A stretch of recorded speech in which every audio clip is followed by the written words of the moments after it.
Reports, presentations, and awards, starting off with the Golf Committee. Golf Committee, we met last Tuesday. Yep. We were discussing the budget, which we'll be talking about tonight, and then we were also discussing security cameras. We had, somebody had some stuff stolen again out at the golf course, and be more coming on that. Okay. Any other questions for Mike?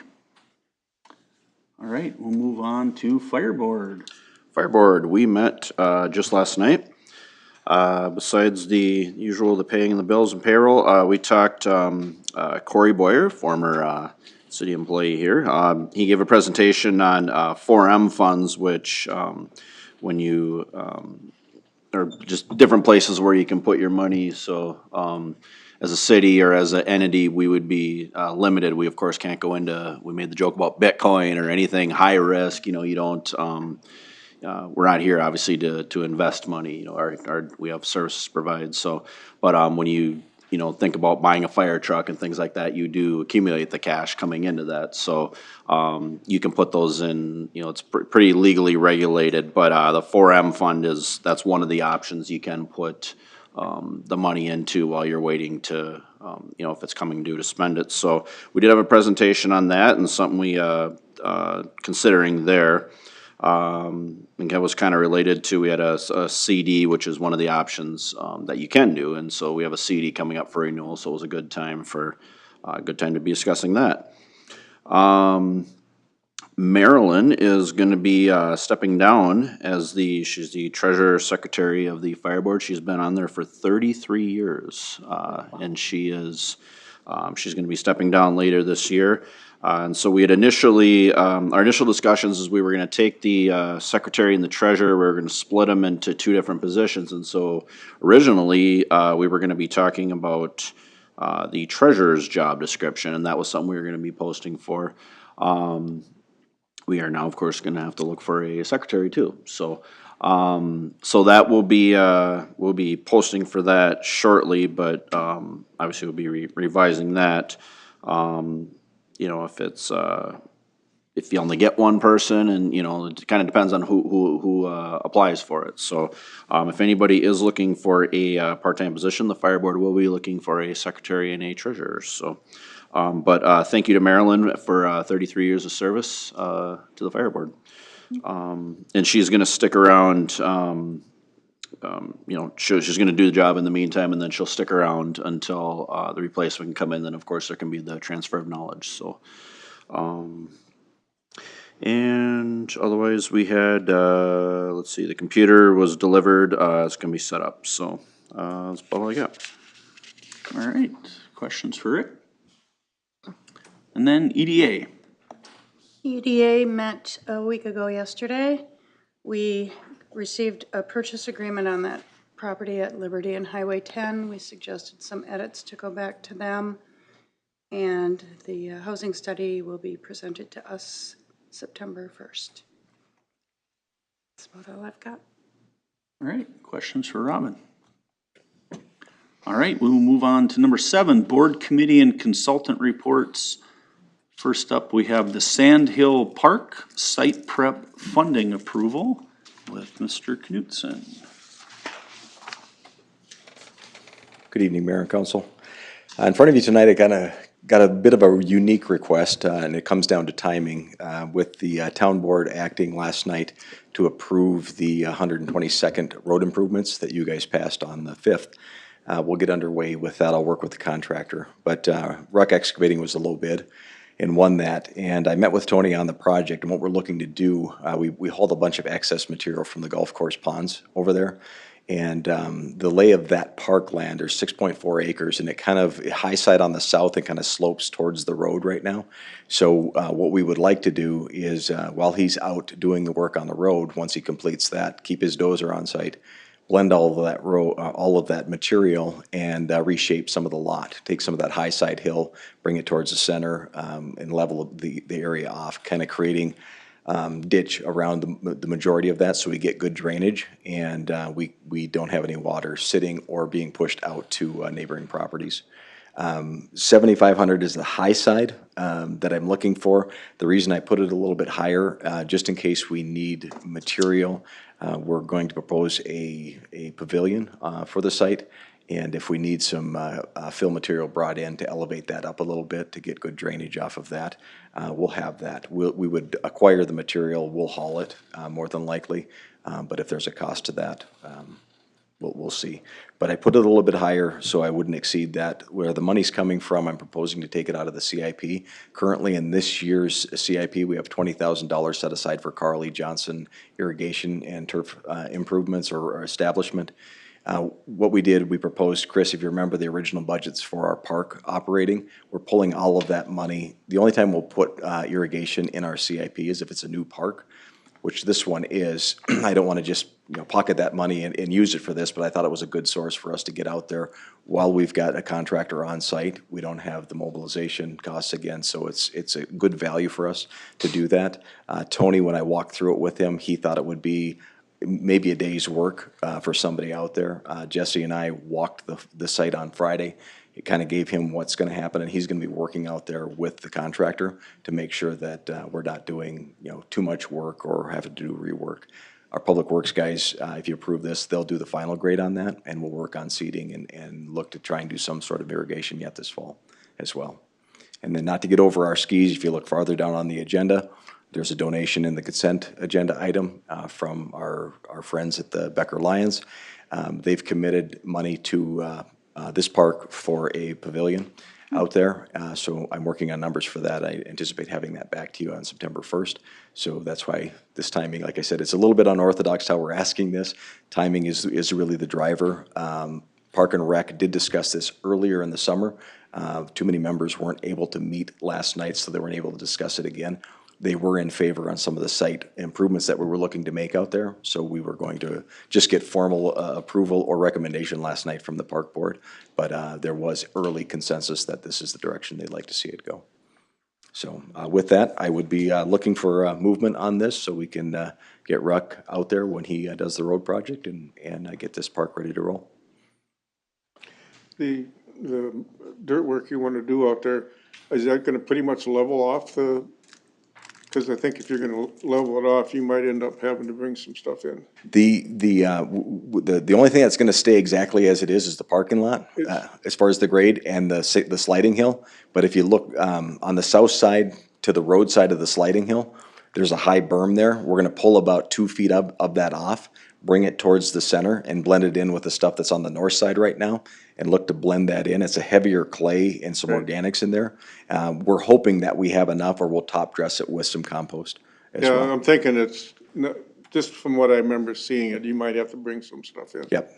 Yeah, so we've shared that, again, the Hubbards are the neighboring property, so we've let them know what we're planning to do. We'll create a swale so the water's not gonna go onto their property, and then we'll look to buffer that with some trees, hopefully at this fall as well, to make that happen. Is that gonna have any effect on the cul-de-sac that we're putting in? Nope.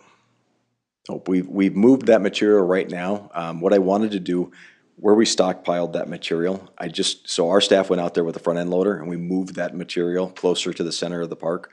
I didn't want the township to think that we were doing any of our park work in conjunction with this project. So I'm giving Ruck a kind of a clean slate to do the work that we need to on the road, because that's all shared cost. He'll clock out and then work with us exclusively on this item, and we'll bill this separately, and it'll be exclusively to the city for this one. Okay. So. Is the concept done for Sand Hill Park? I mean, we know what's going there, and yes and no. Not in terms of equipment, but in terms of layout, basically. Basic design, yes. Yep. So next to the basic concept right now is a pavilion towards the center. The parking lot is established. We're actually adding to the parking lot a little bit, so we'll get two-sided parking. We'll be able to store about 20, I think it's 28 vehicles out there at full capacity. Where the sliding hill is at right now, if you go straight east towards the road, the play area would be proposed there, and then keeping the northern portion of it for open green space. Probably put a backstop in there, no base paths or anything like that, but kids, if they're throwing, pitching, bat that way, so you're batting towards the open field area, and keeping the balls off of the 153rd. Yep. And again, with the road going away, we're gonna bring that right back down to grade to keep pedestrians off there, and we're doing hard stops on both of those, potentially Jersey barriers on the cul-de-sac as well, to make it very prominent that you don't try and take the ditch. So, and I've worked with PD, so they know when we start this, we're gonna put traffic control changes ahead, no outlets on the other side. There's a lot of aggressive signage we'll put up there, cause it's gonna be a major change. We're gonna upset a lot of people, cause we're gonna message it normally through social media, in our website, but there's so many people in the community that use that. It's a cut across for the county. It's amazing how many people use that road. So it's gonna be a game changer, when that road goes out. But I think it's the right thing to do. We'll keep people from interfering with the park and give the kids out there a place to play they haven't had for And 20-some keep years. the residents happy out there. I believe it'll keep the residents happy, yes. The ones we've talked to are gonna be thrilled with it, so yes. Yep. All right, any further questions for Phil? If not, would someone like to make a motion to do the site prep work at Sand Hill Park? I'll make that motion. I'll second. A motion by Robin, second by Mike. Is there any further discussion? Hearing none, all in favor, please state aye. Aye. Anyone opposed, state no. Motion's carried. Awesome, thank you. Thank you. All right, next up, we have the BCC gym doors and windows replacement. Ms. Thomas is here with resolution 2674. Good evening, Mayor and Council. The Becker Community Center gym has 4 exit doors on the north side of the building, leading out to what was once a concrete patio. The patio was cracked and weeds were growing through it and is no longer there, and grass has been planted in its place.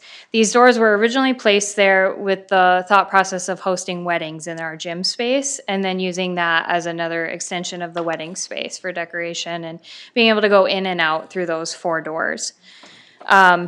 With this year's CIP, we're proposing to remove 2 of the center doors, so there will still be one on each end of the row, and one will be on, when we put our curtain down, one will be on one side of the curtain, the other one will be on the far end of the bigger side of the gym, closer to where our door to the garage is and the storage.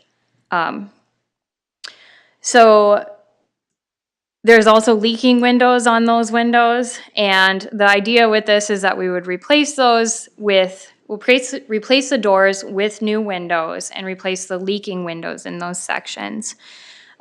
This was already budgeted in the 2026 CIP. We budgeted $25,000 for this project. We're able to save a portion of this budgeted amount by having Public Works tear out the concrete when they were already working on BCC landscaping along the north side of our building, and then of course the front of our building. So that's already been taken care of, and that reduced the overall cost of this project.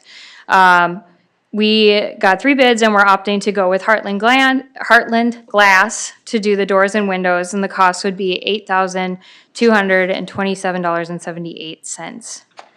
So, does anyone have any questions?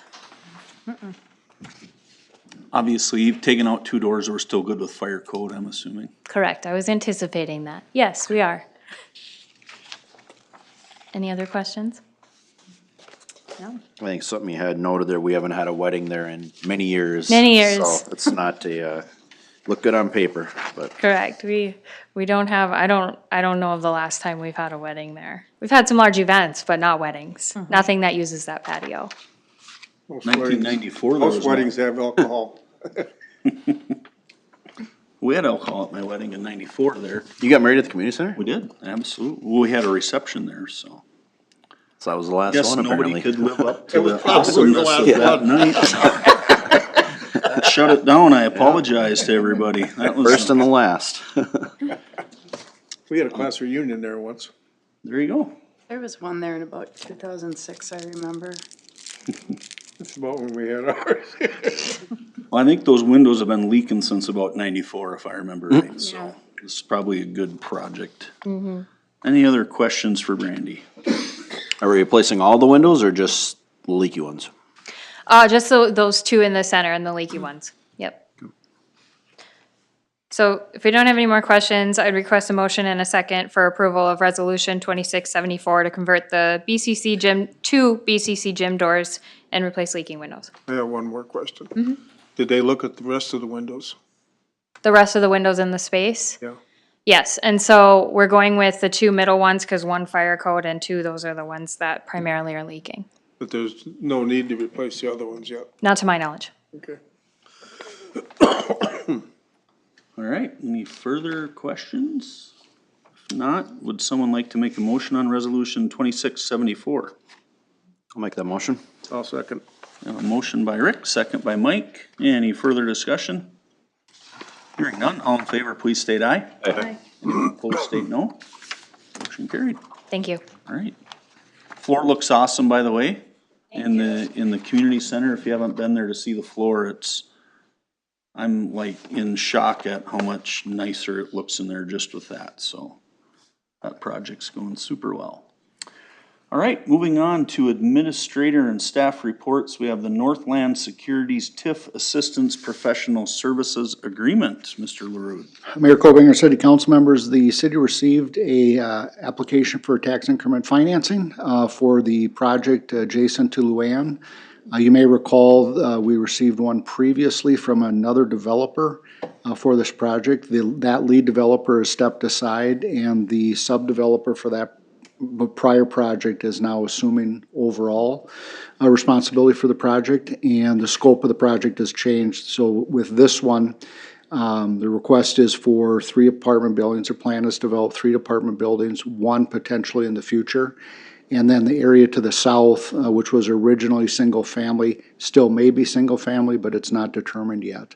So the request at this time would be assistance for just the initial 3 apartment buildings. And Northland Securities provides our analysis of the applications, and we do not have a contract with them, so they provide a professional services agreement. The language is the same as the one that was approved at the last meeting for the one on the Hughesby property. So the request tonight is to approve, the council is not approving TIF approval, it is just approving the use of the funds to do the analysis by Northland. The developer has provided the escrow amount, the not to exceed amount of $9,975.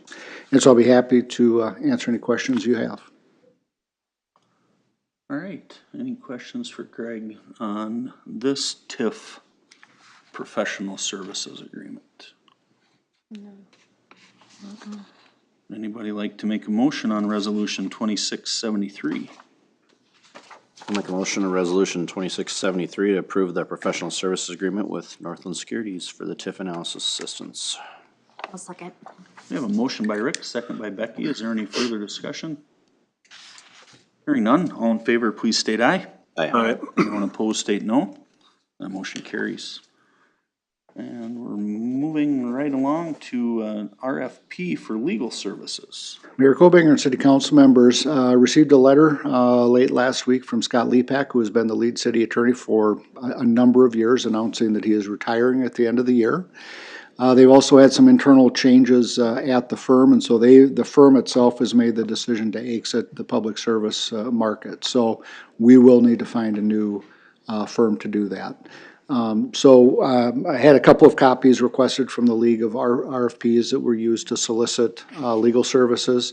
And so I prepared one based on that. There was a couple of errors. Mark caught one, I caught another, and then I'm going to go through it again for grammar before sending it out.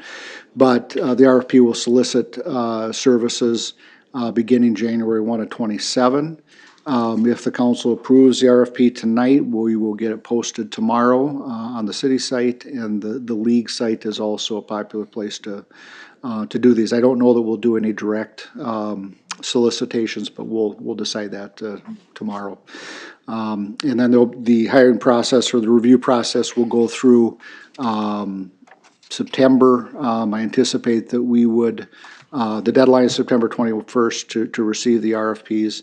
And then the week of, October 19th would be proposed to interview them by a committee, and we'll come back to the council on how you want to handle those interviews. Ultimately selecting a new firm by December, sometime in December, and then having them start on January 1. So with that, I would request, happy to answer your questions, but I would request that the council approve the RFP and authorize its publication. All right, any questions about the legal services RFP? Rude, he wants to retire, but whatever. Right? All right, would anybody like to make a motion to approve the RFP? I make that a motion. Second. We have a motion by Mike, a second by Robin. Is there any further discussion? Hearing none, all in favor, please state aye. Aye. Anyone opposed, state no. That motion's carried. Moving on then to the consent agenda. Mayor Colbanger and city council members, items for review, approval, or adoption on tonight's consent agenda include the revised hiring and termination report. Authorize the Tuesday, August 18th, 2026 payment of claims as presented. The claims listing has been provided to the city council as a separate document and is available upon request for public view at City Hall. The total claims are $384,558.05. Authorized electronic transactions as presented in the June 30th, 2026 journal. The journal has been provided to the city council as a separate document and is available for public view at City Hall upon request. Approve the minutes of the August 5th city council meeting.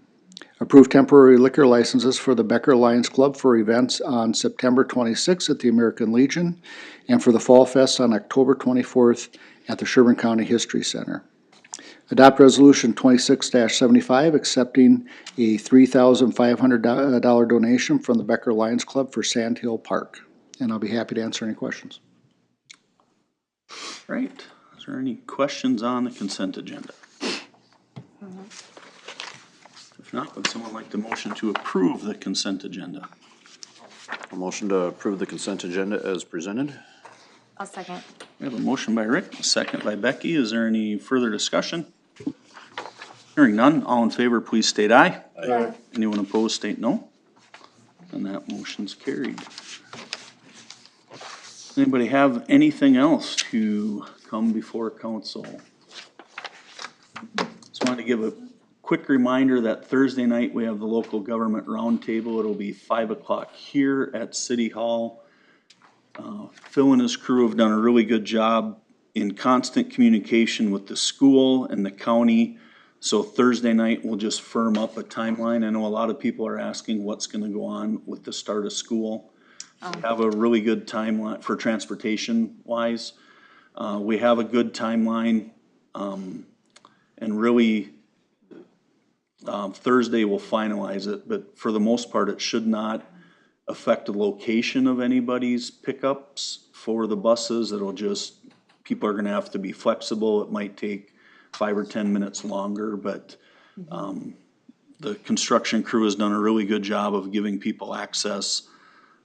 Basically, the west end of Edgewood is gonna start getting tarred the beginning of September. The east end will be getting curb and gutter at that same time. About the middle of September, the pavement will start on the east end of Edgewood. And by, that the first weeks in October, we'll be finishing up doing signage and striping, so. Nice. Things are progressing well and, it's going good. We appreciate people's patience.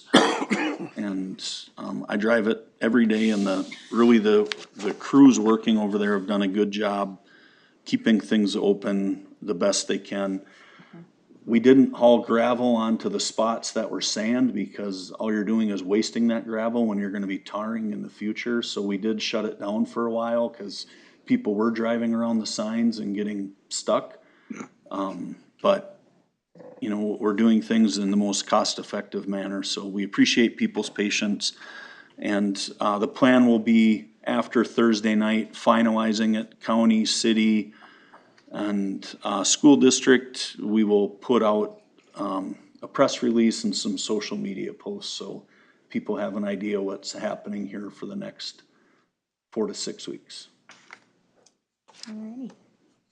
So thanks for your patience, more information coming on that. Anything else from anybody?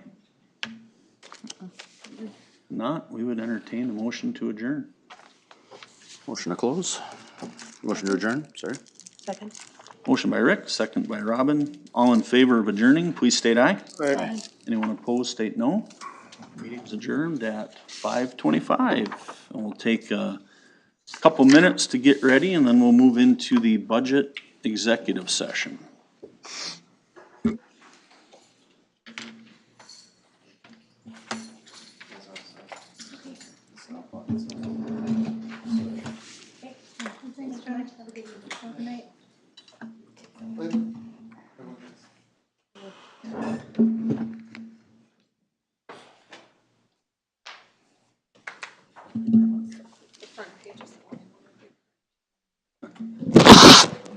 Sorry.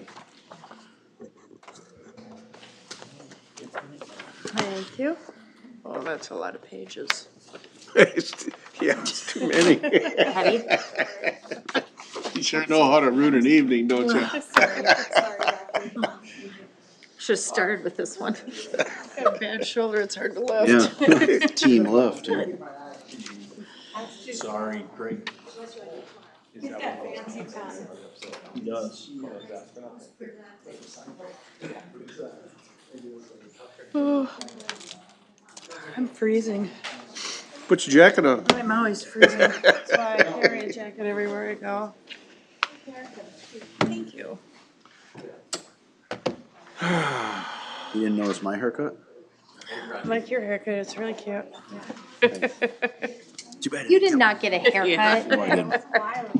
I was just gonna say, I'm gonna I have- would've noticed if this one I'm needs a gonna have to bring haircut. one of those robes from church before he leaves. Yes. Can you please? Well, are people ready? Should we just do it? Do it. Yeah, let's All right. move right in. Excitement right there, all right. Right, we will call the executive session to order at 5:27, and we'll turn it over to Mr. Ebensteiner. All right, thank you, Mr. Mayor, Council. Yeah, so another touch point on the budget and capital discussion. So I'll start off with a brief overview, and then I'll introduce the couple items that we'll discuss tonight. So the first page has the levy and rate summary. So for there, just a reminder, we've covered a good portion of what's on this page so far. The capital improvement levy, we covered the items in blue. That was at the July 14th. We had that special meeting that Tuesday night. So really touched on capital. Fast forward to the 21st, we talked operating levy, primarily focused on the general fund, community center, the EDA, and then we also touched on the debt service levy as well that evening. And then fast forward to tonight. So there's the three remaining capital items. So we'll have Phil will touch on the street plan. Very comprehensive plan. You know, that one has changed a good amount. You know, this is the first year where we're really planning some of those MSAS, spending some of that with the Edgewood projects. So you'll see those programmed in. We did get that housing capital grant for Luann. So you'll see that as well as a funding source. So a really comprehensive street plan there. Brandy will touch on the community center. A lot of the capital that the mayor had touched on, a lot of really fun things happening over there. So took a deeper dive on some additional strategic items that are coming up there.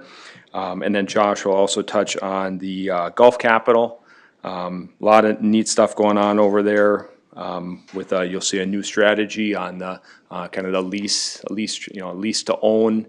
Or a transition from the lease to more of an ownership model for some of the equipment. So a lot of neat stuff happening in the golf plan as well. So staff had prepared a lot of the information. We had met with finance as well as Greg and kind of digested that as staff and kicked around some things and then came up with the proposed items you'll see this evening.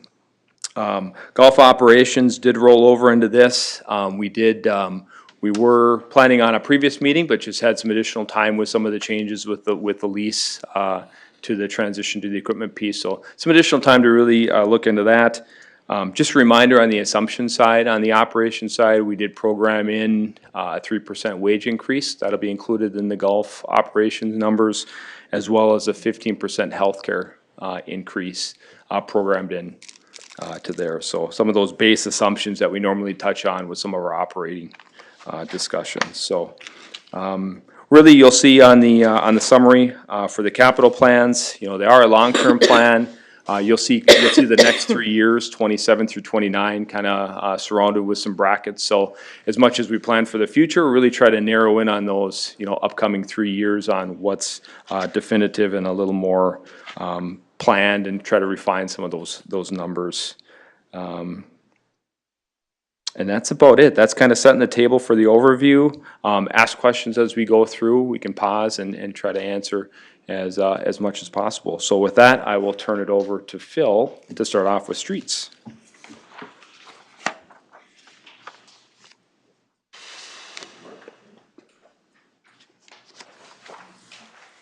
Good evening again.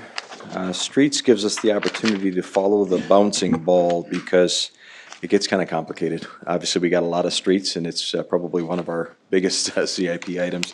As Mark had mentioned, MSAS this year, we're borrowing in, as you guys are familiar with. Because of that, we're purposely not looking to do anything. Some cities continue to borrow into MSAS, as you're allowed to. They kind of spend back down a few years and then borrow back in.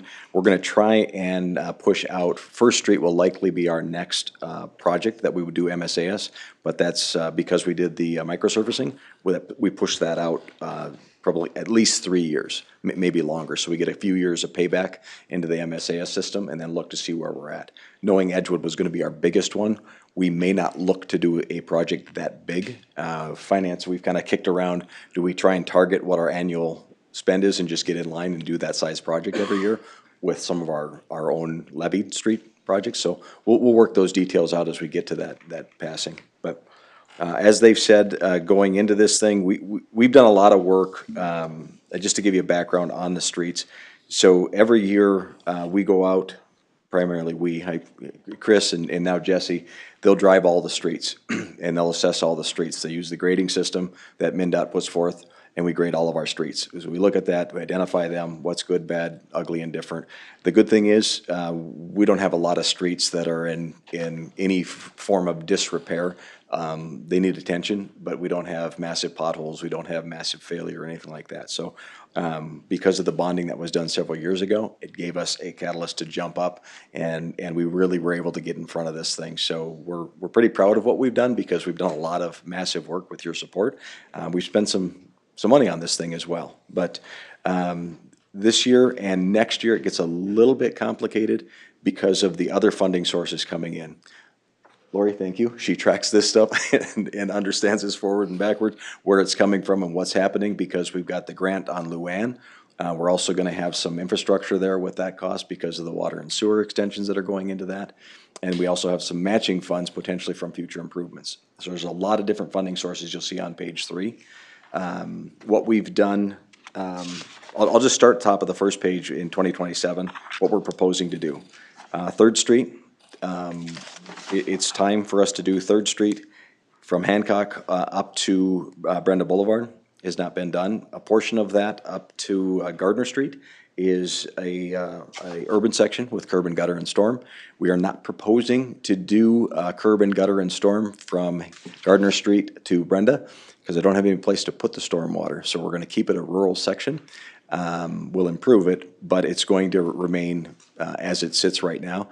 I don't have any place to collect and push that water, and I don't want to take up any park space over there or buy open lot to try and do that. So that's what we're proposing to do. With that, with your permission, if this gets approved, I will dust off the plans for the parking for the baseball situation, and we'll add that as an alternate bid, and we can introduce that even as soon as Thursday, if you'd like to. Yep. To let them know that would be the plan. Again, it's a problem that's not going away. And this is the time to do it. You know, if we don't do it now, it'd be great, because you can configure it right into 3rd Street, get your swales and your runoff and everything taken care of all at one time. Has the school acknowledged that they need a parking lot over there? No, it's not a problem. It's not definitely not their problem. So we're going to continue to push that. Sorry, that was me being snarky, because it's kind of frustrating. But yes, we'll continue to let them know. It's not lost on us that they won't acknowledge it, but anybody that uses the facilities knows that it's a massive problem over there. So I think we just need to continue to push the topic with them. Is that something we need to talk strategy a little bit on, as far as, you know, how far we might be willing to bend, you know, if, I mean, obviously the first option is their part, I mean, we'll pave it, but they'll reimburse us 100%. I mean, it's not our problem, but it kind of, you know, we kind of have to deal with it. I mean, it's the parking, it's the other, It, you know. it becomes a PD problem, it becomes a park problem, you know, so we have to deal with it. Yeah, we deal with the consequences of it, not necessarily the issue itself. So I mean, is that something we maybe, you know, poker, you know, you offer your, but you know, start low, whatever, but do we consider maybe paying partial of that, I guess? I know one of the things that we've talked about, Greg had mentioned it before too, is that do we assess them on that, you know, do you guys wanna partner with them and say, we'll share the cost with you on that? Well, the problem with assessing them on it is you're gonna upset some people by doing that. And the problem I have with sharing the cost is city residents are paying double. Cause they pay school tax and they pay city tax. Yeah, this is obviously above my pay grade, but I'm not afraid to have the conversation with anybody and talk, wherever you guys send me, I'll have that conversation because it's a real situation, so. Right. Well, it is, and there's nights you drive by there and people are parking on both sides of Third Street. It is it's one of my biggest safety concerns anywhere in this. Why is there no parking on the east side of the Third Street? Why is there? I'm not sure when that was, it's been there since I've been here. Yeah. Greg and I have talked about that. We're gonna work with the chief to say, do we wanna put it to the other side? So Well, the the no parking on the west side, so Obinger they can park Park on the east side? sprinkler system is on the other side, and they drive over those sprinklers, and I'm sure you gotta replace sprinkler heads on a regular basis. I don't know if we go up that far, right? Yeah, so we have one head on the north driveway, I think, on the north side of the north driveway. But we've talked, Greg and I talked internally about saying, do we just switch the parking around so you don't park on the west side, you can park on the east side? Right. I think originally when it was put there, and this is just going off of memory, I think because of the bus drop off and the kids and all, not having the conflict of kids darting out of cars parked on that side, I think, but that's a old man's memory, so. When we do this street, are we gonna make the street wider? No? No, because the trail, you know, we have the trail that brings us all the way down to Third Street. And if we do it wider, we couldn't go wide enough to do any parking on street parking. I wouldn't propose that, and the wider you make your street, typically the Well, I was faster the thinking cars go. allow for parking, that's what I was getting at. Yeah, I don't even know, it's kind of wonky over there how the lot lines are. Technically, I think the property goes to the west side of the street already, as it's called out in Beacon, so it's kind of a weird situation over there. But I wouldn't be an advocate or propose that we widen that street. Just, Well, I'm not proposing, I'm just asking. Yep. I mean, I mean, by doing that, by not doing a whole lot and just, I mean, with the cars parked there, it's dangerous. I mean, even if we widen the street, you still have the danger. I don't think you really eliminate. I've been through there when there's room for one car. Yeah. Yeah, I think the best solution is getting that parking lot the way it's been proposed. You get them off the street, you get them in an area. They continue to, you know, if the players or parents, you know, as many as you can, park in the school area as well and walk through the east side of the ball field and get to the stands. I think if we work together in this, you know, we can find a solution there. But doing nothing, and I don't want to disparage the school, but I think they're gonna have the same response, we don't have any money. It's not in the budget, we can't afford to do this. So, so you guys have that out there and decide what direction do we want to go.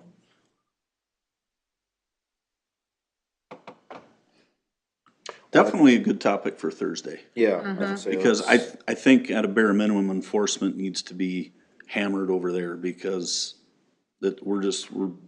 we can't ignore that problem. I'm Well, not saying we are ignoring it, but In the past, the chief did not really want to do that, the old chief. Correct. He did not want to do enforcement. well, we're sitting here 6 months from now and something bad happens, and I just think it starts with enforcement, because that's gonna get everybody's attention. Well, they did put signs up when somebody was renting the park, and when they did that, for the most part, people didn't park in there. Yeah, that was, We as one of the varsity baseball coaches, that was me walking over there with sandwich boards and yelling at people and saying, it's rented today, but it's just gotta be a blanket thing. That's not a school parking lot, it's a parking lot for Colbinger Park, which gets busier and busier and busier.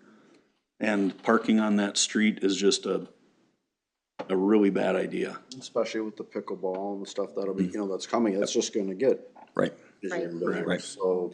Yeah. So, sorry to delve into this at this point, but when we do that, I think it's the perfect time to look at that. And I think we can probably talk about it, bring it up at leadership tomorrow too, as far as direction to go. And I'll go out there with the chief and see what we want to do in the interim with the signs and what they can do for more monitoring out there or assessing it now that football's back in session and kids are going to be playing over there as well, so. I mean, we're never gonna get a parking lot if we say we're gonna allow parking all the way down that street. I just think Third Street needs to be no parking. Yeah, well, I agree with that. What if we just Well, did one that? thing too, if we did levy it, do an assessment, it would become part of their budget. True statement. It would.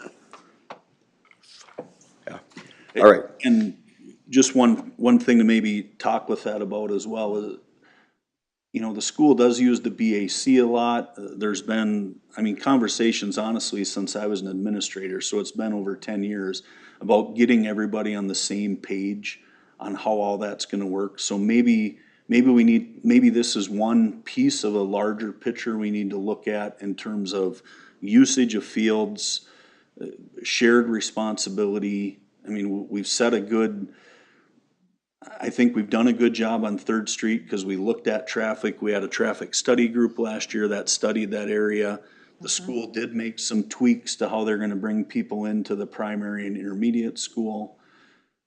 So maybe Thursday, a good recommendation would be to break out not just Third Street, but overall, the sharing of equipment, and really look at, here's how we're gonna do this, and just revisit that conversation, because maybe it's bigger than just a Third Street parking lot. So, I'll bring that up Thursday. I'll be the guy. Works for us. We'll do whatever we can. Sure. Okay. Moving down, the list, line 49, Autumn Ridge, number 2, we broke Autumn Ridge in half. So, proposing to come back and do the second phase of it.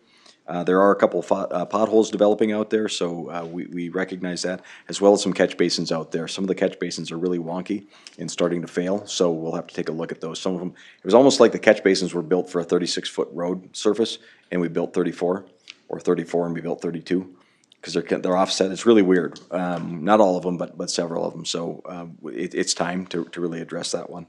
As you go down into line 52 and line 59, you're seeing a portion of the engineering for 2028. What we did several years, probably 5 years ago, 6 years ago, we take a portion of the overall street project and pull it into the prior year, so we get, like, I'll have an SLA in front of you late September, October for next year's, assuming we're gonna move forward with this, so we can start design work right away and get it rolling, okay? Page 2. We added, I purposely held out this year, existing Luann Drive and Laura Circle, knowing that we had been awarded the grant for extending Luann Drive to Edgewood. The reason being, I wasn't sure if it was gonna be a standalone project or not, so holding on to that gives us a little bit larger economy of scale. So when the contractor comes in, so we'll propose to do that like we normally do, reclaim those and redo those, but we'll do it in concert with the extension of Luann Drive. And that's our recommendation as well. So the SLA has already been done for Luann Drive extension, and we'll do the design work for existing Laura and Luann with the SLA that would come forth this fall. Now, will we be doing the work, or will the developer be doing that work? We'll be doing the street, and we'll do the stubs, and then anything private, they would do. So that, the original proposal called for a what do we call it, a dumbbell or barbell? Barbell, I'm the dumbbell and the barbell.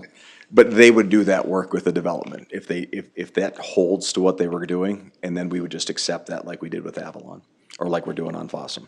But otherwise, this is I'm a control freak, Mike. If I can control the project, I want to control the project. So, I think it's in our best interest to do that and just stub for the developer.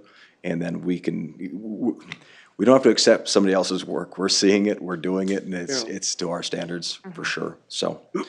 But that would be our recommendation, and I know, there's some work, we're sitting well in this fund. Our goal, Greg had placed it out there before, working with finance, that we don't want to bond again for streets. So can we do this where we get to a point?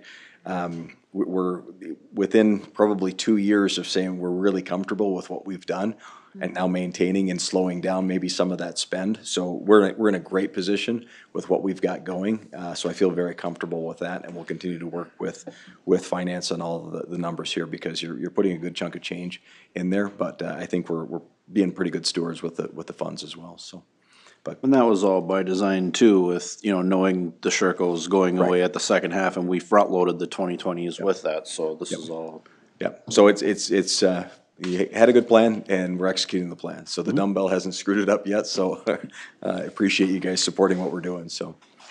If you don't have other questions, I'll sit down and let somebody else speak. Any other questions? No. Awesome, thank you. Thank you. Where are we going next? Community Center Capital? All right.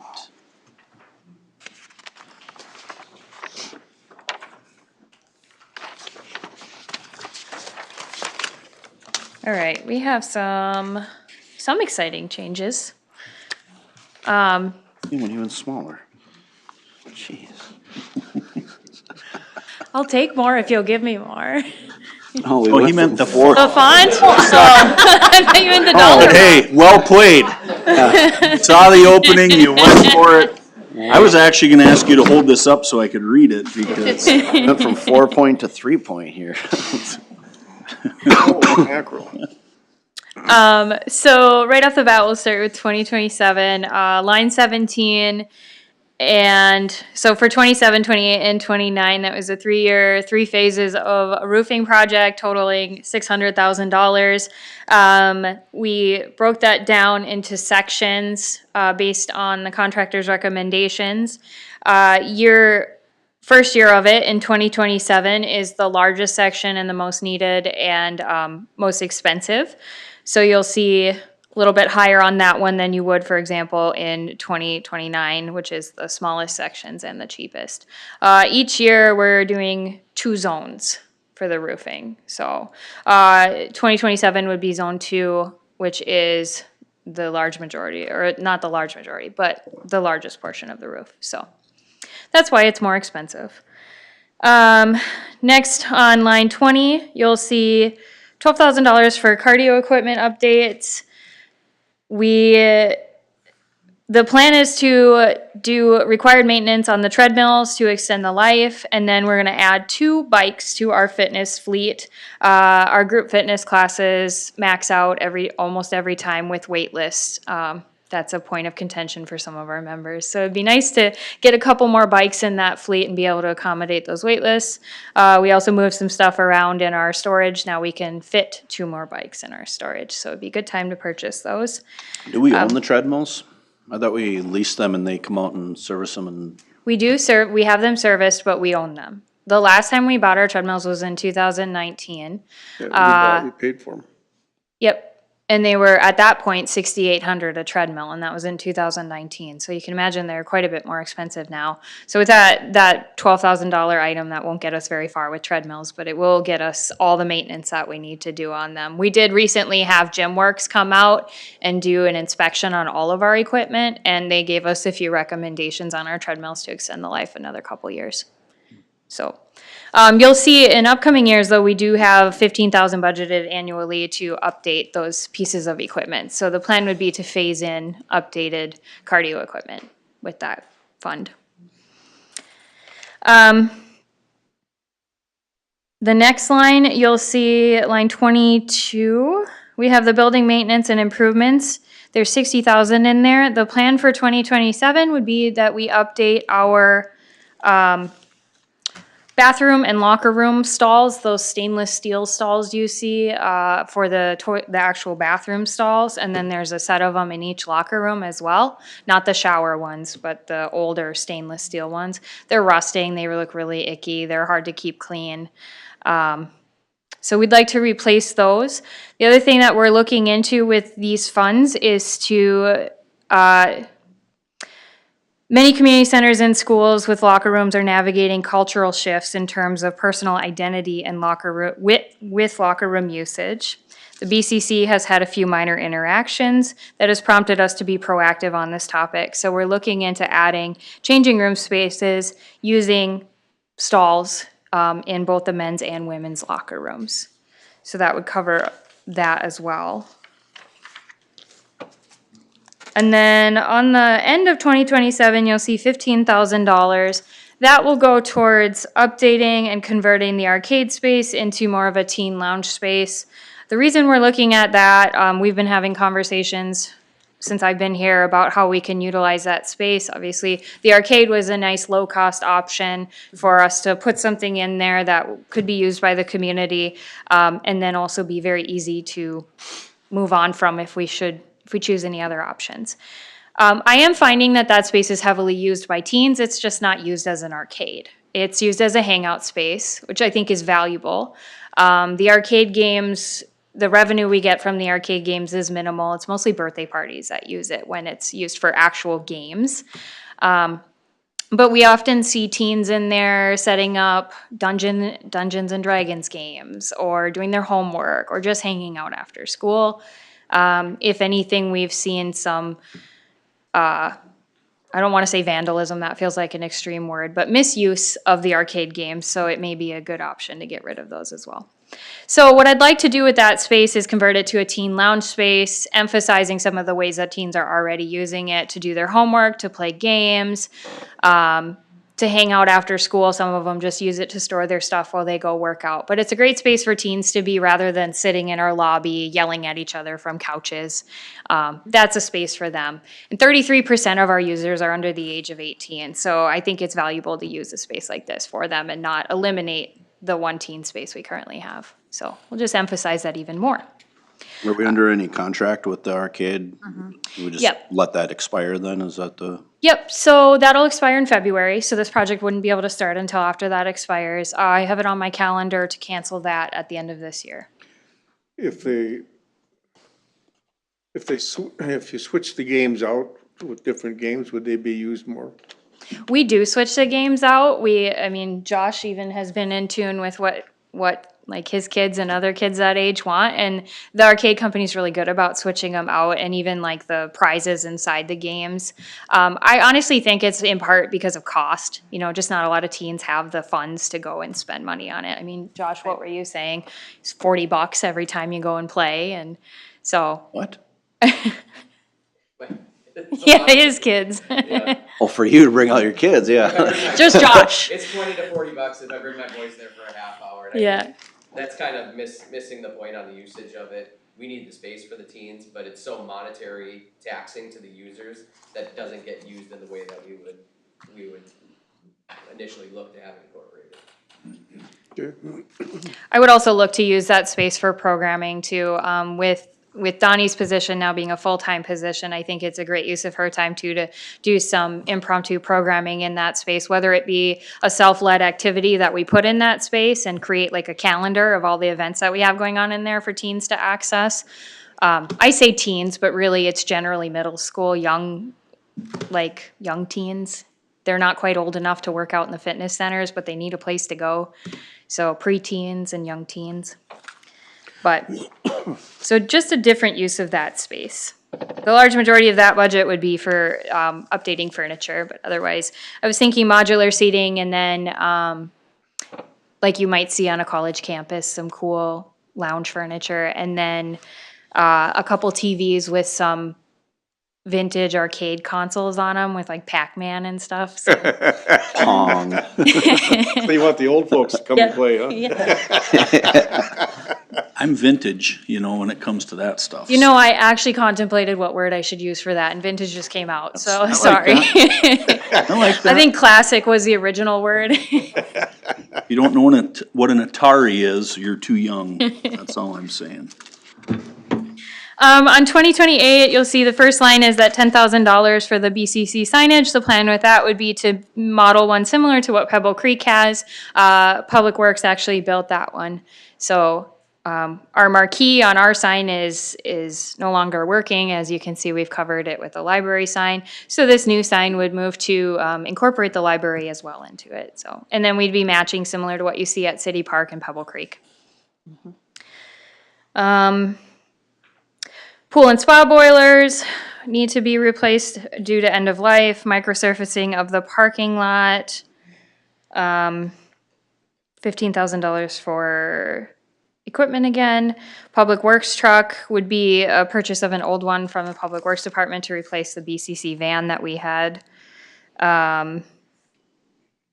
Spa suction grate is those, as we've kind of navigated with this current 2026 CIP, those have to be replaced every so many years per statute. The pool ones just got replaced, so the spa ones will be due in 2028. The pool ones would have been due in 28, but since we were already in there tearing up the pool basin, it made sense to do it in 26 with the pool. In 2029, that'll be the last phase of our roof and the smallest sections.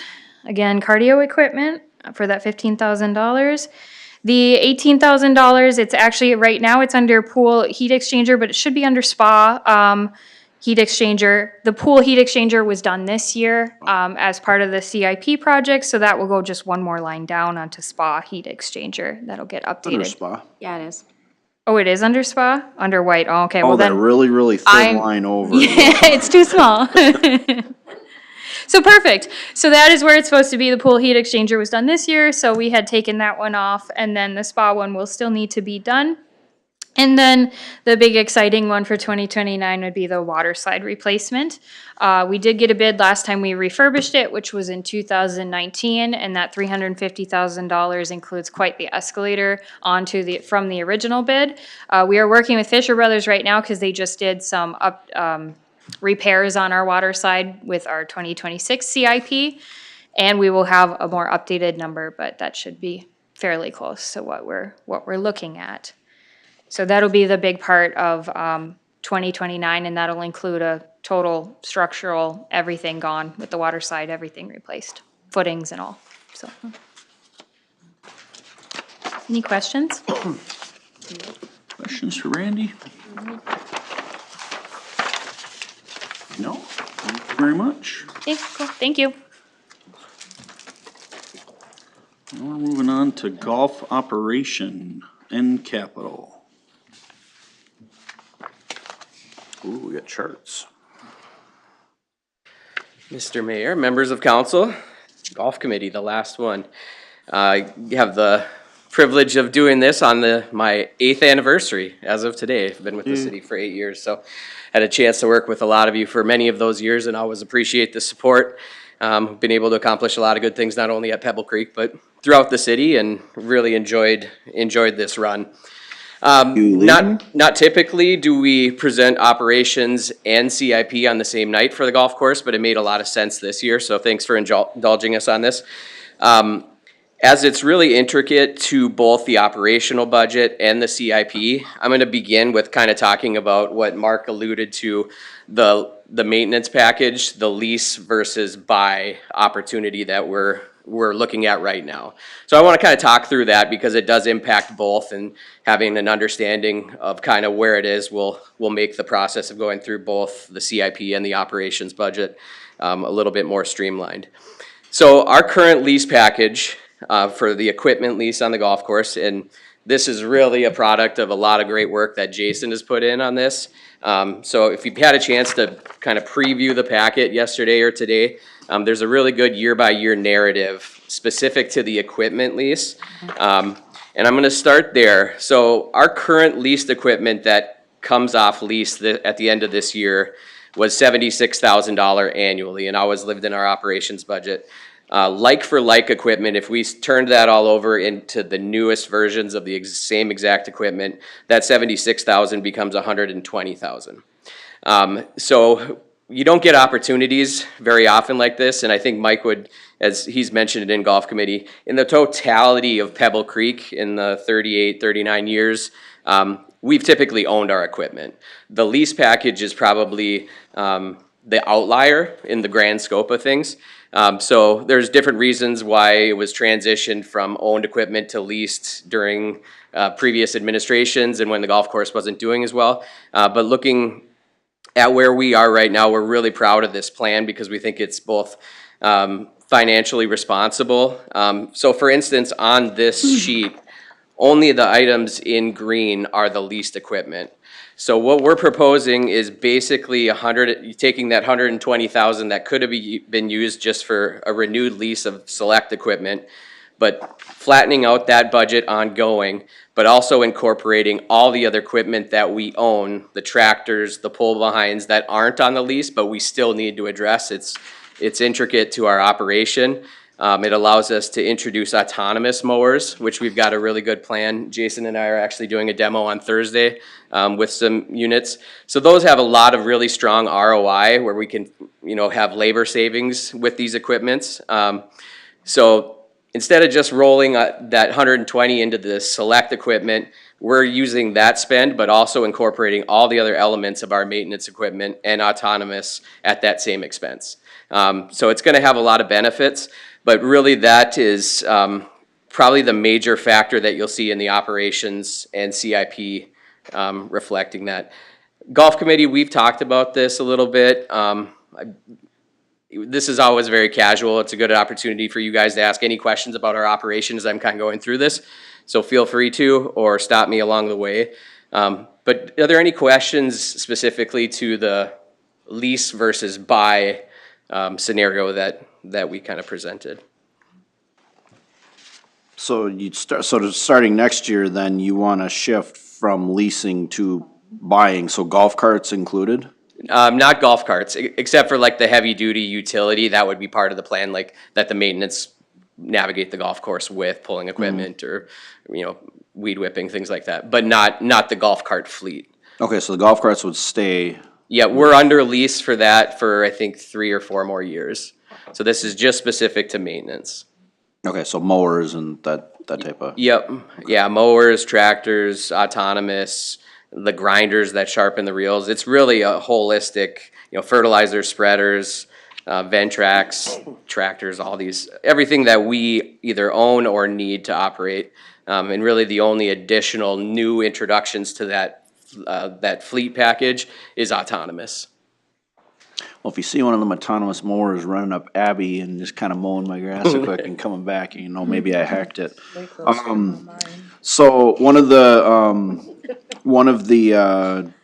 thinking back to why we shifted that way was that also it wasn't the reason, but it also coincided with we had a mechanic, full-time mechanic position once upon a time, and so when we shifted, I think the mechanic position went away first, and then because of that, we said, okay, well, when we used to have a mechanic, we could have older equipment because we had somebody that could work on it. Now we're gonna go to lease, that'll be newer equipment, won't have to hire a mechanic, but that would, if we're gonna own equipment, we're gonna run it longer, so do you see that coming long-term, then we would have to introduce another mechanic position? No, we don't. And really that's how it was intended at the beginning, maybe isn't the way it played out, but whether it's a leased equipment or owned, we're responsible for the maintenance of it or the repair work. Even under the leased package that we've currently resided under, if there was a failure of a unit that made the manufacturer or the vendor come in to do the repairs, we still paid out of pocket the same as if we owned the equipment. But so we're stretching out units not really beyond that level of our comfortability. There are opportunities where we might extend a unit a year or two just because it's falling into our CIP schedule better, but we're really not trying to extend the life greatly. I think one of the great jobs that Jason's done on this is moving. So for instance, 2 new triplex mowers are in the CIP for purchase next year. Those are our most important, they do our greens, our fine turf. But as this plan progresses and those kind of age out, we would purchase new ones and take those ones and then move them to a secondary use where they're just using, mowing T-decks or other approaches. So it really has a plan of taking each new piece of equipment that we own through a life cycle instead of just, hey, this one's hit its hours limits, let's flip it out. It's still important to us, but we just can't rely on it in the same fashion as a daily daily piece of equipment. So it's really well thought out like that. The autonomous aspect of this, so the units that we're kind of looking at initially are these 40-inch deck crests. We demoed an 18-inch version of that a couple years ago, but as the technology is emerging, it's really, their efficiency and productivity is so much greater. So we're looking at a plan to take over all the rough mowing autonomous over the next 5 years. And the equipment those are replacing are really heavy maintenance items that are getting worked on. And they're getting replaced by very simple electric ones. So actually the net of the maintenance and upkeep that goes into cutting rough will be substantially minimized just by the nature of the autonomous equipment versus the mechanical equipment.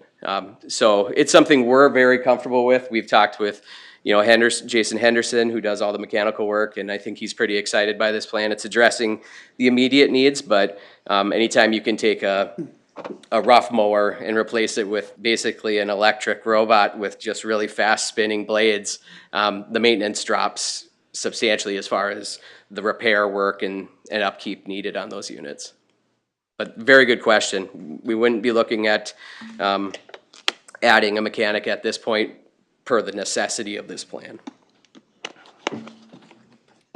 One thing I'd like to add is the leasing, part of the reason for leasing was cash flow. A few years back, the golf course numbers were down substantially. Oh, I know. And with the lease, it enabled them to update equipment without having to come up with a bunch of money. But it's definitely cheaper in the long run to own it rather than lease it. And we've talked about it, it hasn't been mentioned here tonight, but one of the reasons, as I've talked to staff over my time here, that they really leaned into that lease is just the nature and the makeup of the mayor and council. And if you're locked into a lease, you know you're gonna have that equipment. And there is a little bit of risk here. I don't feel that, I would absorb any of that potential risk because it's the right thing to do. But should our elected officials change where they no longer wanna dedicate funds to buy a new mower that you need, and then staff is really stuck with equipment that needs to be replaced, we're coming up and asking for it, and the answer might be no. And I think there was a period of time that was a real risk. So I could understand why previous golf course leadership would want to pursue a lease, because once you sign that thing, you know you're going to have that equipment for X amount of years. Like I said, I'm not worried about that risk, and even if I was, this is the right thing to do financially for the facility and for the staff, that I would be willing to take that on. But I think that also played into the decision to lease at that time too, was just the unknowns of, if I come up and propose a piece of equipment, am I gonna be able to get it? But thankfully, we're in golf carts. a good place. We used to own them. And then Yeah, well, there was. cash flow was down and nobody wanted to spend money and they ended up leasing carts. Yeah, but I remember when we did though, it was like that 4 or 5 year, right, when we were gonna have to buy batteries for all of them, and plus everybody at the time, that was when all the cool stuff was really starting to come onto the carts, the GPS and all that, and everybody wanted that, cause they were getting that at every other golf course, and so for us it was gonna be a ton of money. Yeah, it's So expensive. it was, at that time, it was cheaper, But we're probably gonna be stuck with leasing golf carts for quite a while. I don't know how you're gonna get out of it. Yeah, it's something we'll evaluate as we get closer. I mean, we always look at it, as far as financing a purchase versus, rolling into a new lease. The nice part, getting back to the maintenance, is this gives us the flexibility. When you own, you've got lots of avenues to extend equipment, change strategy, potentially, look at other options. You can be more nimble financially and operationally for the business as opposed to a lease. So we're really excited about it. Again, this is a big credit to Jason. I don't even want to admit how many hours he and I have talked about this plan and he's put in behind the scenes. Josh, what have our lease lengths been? Have they been 5? Typically 5, yep. Right, so I think one of the risks with that is you sign a 5-year lease, and you just talked about autonomous mowers. I was at the course 2 years ago, right? When you were demoing the little one, look what happened in 2 years. Yes. Went from a little one to a big one, and if you're stuck in a 5-year lease, you can't react to to the advancements of technology, so. Yes, no, it's a great point, and we're really excited to really kick the tires on it. We've seen other facilities that use it. Jason and I have gone to a field, Dave, with a different company. But even the fuel, I mean, the fuel aspect of it, just back of the napkin, you know, if we look at a zone being taken over on our golf course, say everything south of the clubhouse, you know, hole 7, 8, 9, our driving range. You know, if one unit that can do about 21 acres can replace that, the labor and the fuel that goes on is about $10,000 a year for that zone. So you're looking at a 4-year ROI on savings at a $40,000 unit.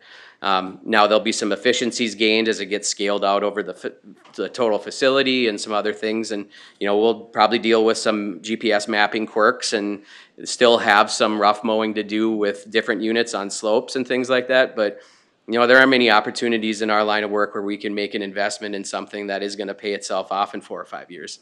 And that's something that we're excited about for the long term of the facility. And not being in a lease gives us that leverage to kind of make those decisions, so. How does that work with the autonomous mowers? Is there a charge for them to come out and kind of, you know, to program it to learn the course? I mean, is that just, do they help us with that? Do They charge us do. for that? Yep, yeah, we've already done a Zoom call with kind of, and I don't know if Jason, you got your hands on the actual mapping of it yet. I know they were gonna. They did let me into the map, and they basically did a preliminary one. However, when you purchase it, they will come out and map for you. It is included in your purchase price to work on mapping, plus we have the ability to remap once we do that.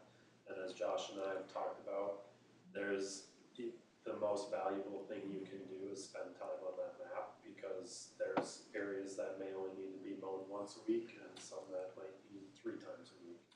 So the quality of product that you'll have with one of these as well just increases, because you're consistently mowing where you need to be mowing more than once a week. So to Josh's point, some of these tractors and things are high dollar purchase prices, and we can only get around once a week. Well, from Monday to the next Monday, some of that grass is gonna be that long, where some of these autonomous mowers are gonna go through multiple times a week. How are those mowers gonna handle golf balls? So at rough cut, it'll go right over them. I'm like My envisioning mower it like doesn't a go road right crew. over 'em. Shut Like, several poof. around. Yeah. It scares the hell out of me. Well, yeah. On the demo that we had out, I did try throwing one directly in front of it. It went right over because the ball is sitting down and the cutting units are sitting up at that 2.5 inches. And to Josh's point, they're a disc with 5 razor blades on it. And that is all that the mechanical is for those cutting units. And it went right over it. It kind of shifted the ball in just the tires, but it did not affect it. Fairway height was a little bit different. That one run in. So if there's, Yeah. how do they handle obstructions? They have cameras on. So if like a stick falls or something. Cameras, okay. Yep. Yep, they'll abort the path, work around it, and How big are they? these are 40-inch decks that we're looking at, right? 24. 24? I think you have the cost. Oh, yep, 24. So the one that we demoed previously was 18 inches, and this one that we're looking at demoing on Thursday, which if anyone wants to see it, come on out. We'll gladly show it to you. But it's 24 inches. They added a third one, but the biggest improvement is this thing moves at twice the speed. The previous one was 2.5 miles an hour. This is 4.5, and it is actually metal too. So one of my fears that Josh and I have been talking about is what happens if someone runs into it, where now a metal unit is going to stand up to a little bit more use on the course. Are they gonna be something somebody can pick up and steal?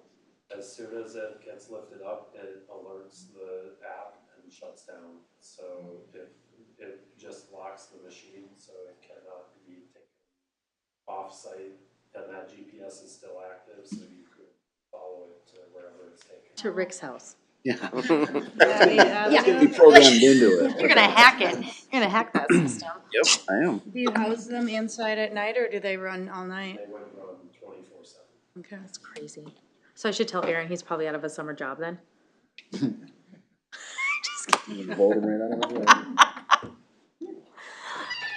Good questions. Anything else on that? And if not, thanks for allowing me to touch on that first, because as we get into the operations, you'll see some impacts of that. So let's jump right to page 1 of the operational budget. Finance always does a really nice job with kind of some visuals of, you know, how we've charted over the years, different trends. We're doing really well. I'm super proud of the team there and the business that we've been able to sustain and build, and we continue to outperform the previous years. This year that we're in is on track to do so, and we have expectations that we're going to continue to climb as long as we can. So starting with the operations budget on revenues, so this is going to be, we'll start with line 23. So one of the differences in this budget from the many years that, you know, Mike and Rick, you've seen many of these presentations. We are very typically very conservatively budgeted. We've eliminated the levy. We've kind of had a history of fairly neutral budgets. We did budget for a profit this year of, I believe, $50,000, $45,000. So a lot of the changes you'll see on revenue initially are going to be more representative of how we're pacing and a little bit more aggressive to where we would expect to end this year. So, I mean, burying the lead at the end of this thing, you know, we're projecting $140,000 in net income at the end of the budget, which is, you know, more than what we've normally showed. It's not necessarily more than what we've ended up making, but it's just a little bit of a shift in the budget philosophy of being very conservative and outperforming and showing that work. This one shows a little bit more on the front end where we're being a little bit more bullish on what our expected net is, and still with the hope and the intentions of meeting or even exceeding that. So as you look at seasonal user fees, you know, that's our, you know, line 23, that's just basically our membership. That's not golf cart or range. We'll get into those ones, but you can kind of see where we've paced over the years. We did 254,000 in 24, 238,000 in 25. We budgeted for 240, but, you know, we made some changes this year in how we marketed those. We did some price increases, and right now we're at 310,000. So we're budgeting that for 305, but I mean, that's a $65,000 revenue projection increase year over year. And that's gonna be a story that flows through the revenue categories as we get into golf carts and range and things like that. So same with daily user fees. They're really a product of our pacing. There's a little bit of a risk. I mean, if we knew exactly when, a lot of these numbers are kind of tracking at where we're forecasting the rest of this year to go. You know, if for those of you on budget and finance that see the forecast matrix, you know, we're projecting at like a little bit over 3.5 million. This doesn't quite reach that because, as you know me, I am conservative on it, and if somebody could tell me when it's going to snow this fall, I'd have a little bit more confidence as to where we're going to finish the year, but I haven't met anybody who's been able to tell me that specifically yet. So we are looking at, we'll just continue on. On the expense side, line 52 on just kind of the combination of total personnel services. So these are wage increases, the 15% that they're allocating for insurance increases. So just in the golf department, we're looking at a $16,000 increase year over year. I'll save you the math. If you go through personal services of all the departments that have those, that's an increase in our expenses of $129,000 annually. And that is not different from year over year. So if you probably wound back the clock 8 years ago when I started, I'm guessing the cost of our labor, insurance, all the personnel services of the facility is probably increased just shy of $1 million. So when we go through this, we've grown revenue a ton, which is awesome. Revenue cures all ills. But when you click up with, you know, increases in personnel services of over 6 figures annually, it makes that profitability that much more difficult to achieve. So the fact that we're still on that pace where we last year had our best year ever, we anticipate beating that this year, I think is a really big credit to the team and the business and the facility and how beautiful it is and how much people enjoy playing it. Josh, one question, going back to the, column T, the 2026 year-to-date amount. In your estimation, how much of the playing season are we through? Right, obviously, we're not gonna pick up memberships now, but Typically, when we do this budget cycle, and because of kind of the lease versus buy, we pushed it a little bit later. We would have had this conversation already, and we typically have June numbers locked in, which is the perfect bell curve of the midpoint of the season. Okay. You know, you got 6 months with the winter shoulder season through June, and then you got July, August, September, so you get kind of that perfect midpoint. Sitting here today, we're kind of coming down that a little bit, but as a percentage of expected revenue, I'd probably feel that we're probably about 65 to 70% through that. But again, a great fall season and a late snow can make a world of difference. you get it, yeah, I was just curious, thank you. So we'll flip to the next page. So I'm really just identifying major year-over-year variances that you'd see in that increase, decrease column. Contracted services on line 66. This is just, so facility cleaning will be noted at another contract services on the food and beverage side because that is allocated seasonally. We have that expense every month, but some months it's coded into golf, some months and it's pretty much an even split. So both of those do share that increase, but contracted services just incorporates a lot of different expenses in it. And really we're just trying to stay up to date where we're not under budgeting those lines. Credit card fees on line 68, we're showing a $5,000 increase. We've had some changes in how our credit card fees are, our capabilities of our system are. For instance, we have debit cards now do not have a 3% fee, it's just the credit cards. Up until a couple months ago, our system, it couldn't recognize the difference between those cards. So if you wanted to have a fee on it, it was hitting both debit cards. That's changed a little bit. As well as any tipped transaction, the system views that as a card not present. So we do pay a higher fee. So we wanted to make sure that we were capturing some expense budget on that. So we're putting $10,000 in that. That used to be. You have a card, it still treats it as a card not present and it charges the rate of a card not present? On the tipped amount, the tip adjustment. That's not right. It's a goofy system in that respect. It's got some quirks to it, and it's just. You're not swiping it a second time is why. You're adding the charge after you've swiped it. So for the tipped amount, the tip adjustment after. Is that why it shows us 2 different transactions on my checking account? Yeah, It's exactly. yeah, and, yeah. And is it like when you use your phone or your watch, that's a card not present because you don't have a physical, but youth will pay with.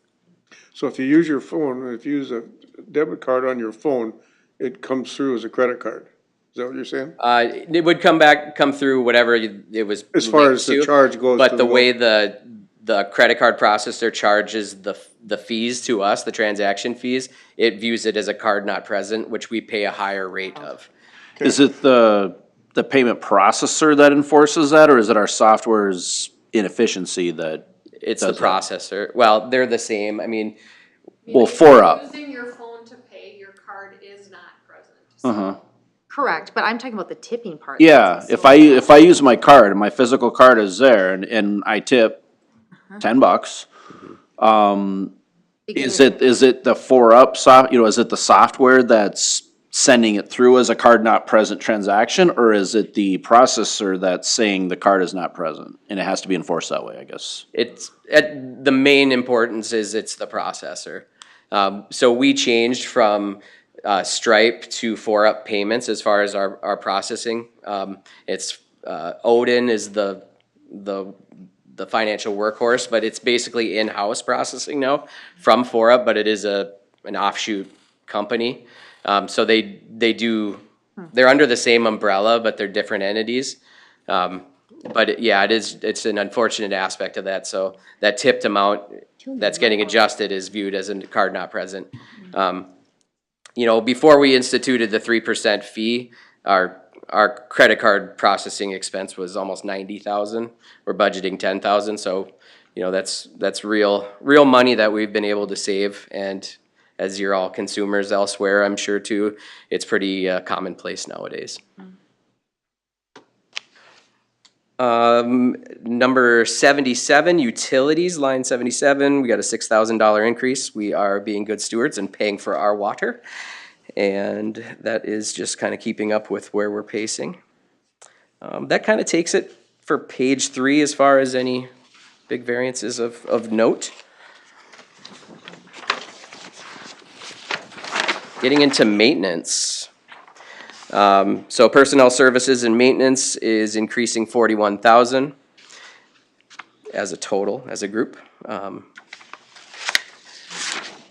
People are getting married and having kids and stuff like that in that department, so that's money well spent.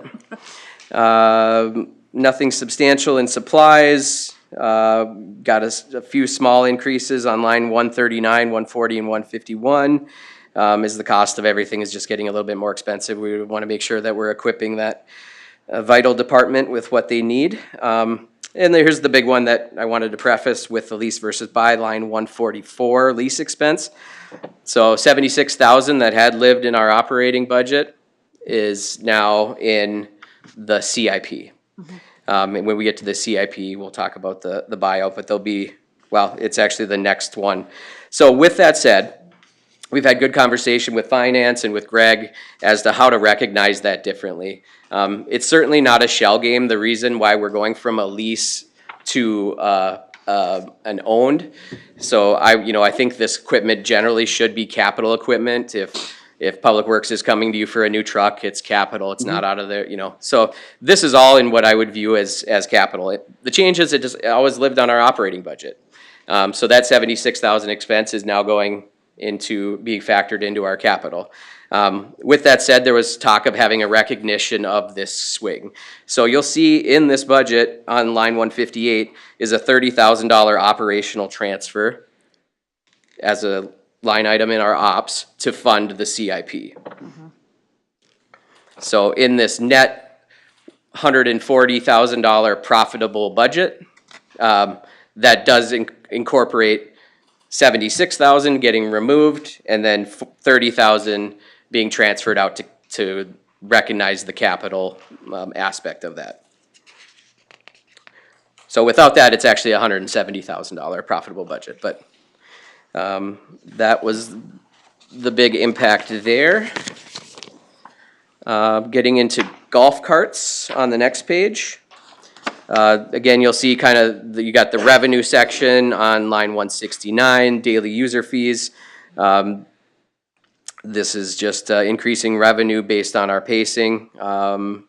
Personnel services on line 190, so the golf cart staff, that's an increase to 10,691. Not really any else thing of note on that page.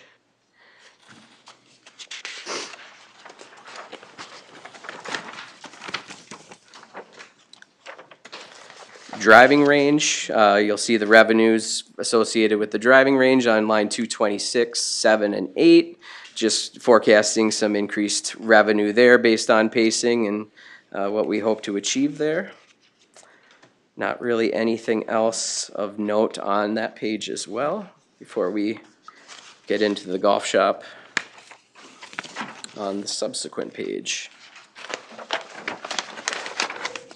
So under Pro Shop revenues, you'll see an increase in merchandise sales on 278. Last year we did $172,000 in merchandise sales. We had budgeted 150, now we're at 172, so it really is on track with what we've realized. And then on the expense side of that, so line 291, merchandise for resale, you'll see a $19,000 increase in that cost, and that's just percentage based. as a weighted average between clothing, equipment, balls, all the things we sell in the shop. We're hoping to achieve a 75% cost of goods. So that number is just strictly based on our forecasted sales and that 75% cost of goods. Moving on to food and beverage on the next page. Josh, can we go back to that real quick? Sure. Where are we at with, what are people paying for their stuff when they work there? So Open that can of worms. yeah, no, that's fine.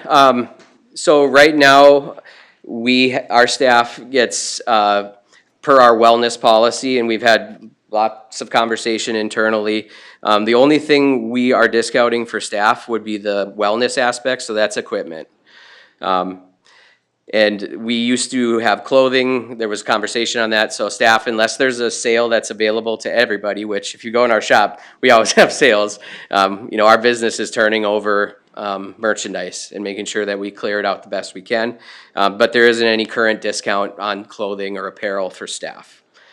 So if they ever get, Restaurant, what is that? if you're working, you get 50% off your meal. And then free fountain soda if you're working. Those are the extent of the discounts. Obviously, if you work 16 hours or more, you get complimentary golf, those things. But as far as the things that are really tied to a true cost, we want to make sure that we're never selling anything underneath what we've paid to secure it. That's kind of the guiding light. There used to be discounts for merchandise. And I'll tell you, right now, year to date, we're at 117,000 on merchandise, 16,000. I think we went through an exercise years ago where it was kind of isolated what the staff spending and the discounts associated were with over the course of the year. Our staff loves that place, and they probably spend about $20,000 a year on apparel and things like that. So net, I know not having a discount for staff actually costs us money and costs us sales. But I understand we are a municipality and there's certain regulations we need to follow, and we don't want to put anybody in a bad position. So at the end of the day, if a pro shop person can't get a discount on a shirt or buy some Christmas gifts for, mom and dad at a discount, we can understand that. But that's currently where we're living. Has golf reviewed that yearly? I just think if someone's working there, that's.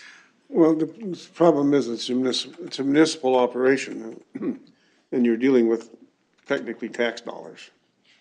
Forgive me, it was probably this spring. It was pretty early. We did review as a golf committee the wellness policy, and I believe where we landed, per your guys' recommendation, is you'd like to see, Robin, I think you went as far as any city employee should get a 20% discount, or 15 or 20, I can't remember, I could look at the notes. Anything that carries logo or name recognition. Yeah. And that would be citywide, any city employee. Operationally, we wouldn't, yeah, Phil? We look at it not as a wellness policy, but as a recruitment and retention policy for employees. So it'd be separate from the wellness, and that's where we were stuck because from a legal standpoint, it's not solid ground. Right. So here's my question, I'll throw it out. I get elected as mayor, I come in one day and I got a City of Becker jacket. Why is that okay? Why is it not okay to give staff a discount, I guess would be my question. And maybe that's for another day, but I would really like that looked at because, I don't know, it seems like. The city attorney has opined that there's no statutory authority for the city to provide those discounts to public employees. And it's the way it is. So how'd I get a jacket? You pay the going rate, you don't get a discount. No, how did I get a jacket? I don't know. Talking about the catalog that. Yeah, I didn't pay. That for the it. City of Becker. Got one item, I believe, and then anything beyond we got that we had one to pay item free. for. Like one item ever, not like one a year. Correct. One. But even I'm that, wearing I a mean, 2017 shirt right now. So. the ability to go through that catalog, you get the one, but you could purchase more at cost, right? Well, the difference with us is we could do that too, but we're not passing anything at cost. We're marking it up, double its cost, its price, and then discounting slightly. So actually there's profit in there. And that's where when like Robin was mentioning, you know, opening it up to all city, I'm like, I would be thrilled with that, because granted, we might make $50 on a $50 shirt, buy a shirt for 50, sell it for 100. But even if we got 80 for that shirt from staff, that's still 30% that we're getting. And it's real money into our budget. It's real money into our financials. So it's the hurdles of that. But, you know, I think that's the difference between that catalog is, yeah, you're ordering from that catalog basically at cost. We're getting it, our stuff at cost, marking it up, keystoning it, and then slightly discounting it, but. Remind me when we had this might have been when you very first started, when we had the policy, wasn't it like 5% over or wasn't it some just like cost and then a small markup beyond that? Well, I can tell you, because we've done the research, Ian has called every municipal golf course in the state and asked for what their pricing policy is. The majority of them go cost plus 10% on anything. So cities of St. Paul, Minneapolis, much larger than us, often with many golf courses under their municipality, they have a much more liberal pricing structure for their staff than we do. We don't know the answer as to, are they just kind of playing loose with it? Do they have a different interpretation from what we're being told? But we are the outlier. We're probably the most strict discount policy for staff of any municipal golf course in Minnesota. And I know that because we've done that. We've looked at it. The why and the element of risk I can't speak to. Sure. But And I would add to that, so I took Ian's list and I called around, and my question to them, you know, we've been under a microscope. We have the state auditor, has the report, you can go out and read it. It talks about the discounts and things. My question to them was, I see you have this policy where you're discounting goods. Could you provide me the statutory authority or what you're leaning on to justify this is okay? And I met with, we don't have any, we just do this because we want to. And until the state auditor comes in and slaps their hand or reviews their policy, they'll do it. But I was hopeful when Ian provided the list of, I would love to call them and I would love to say, hey, look at this fact sheet.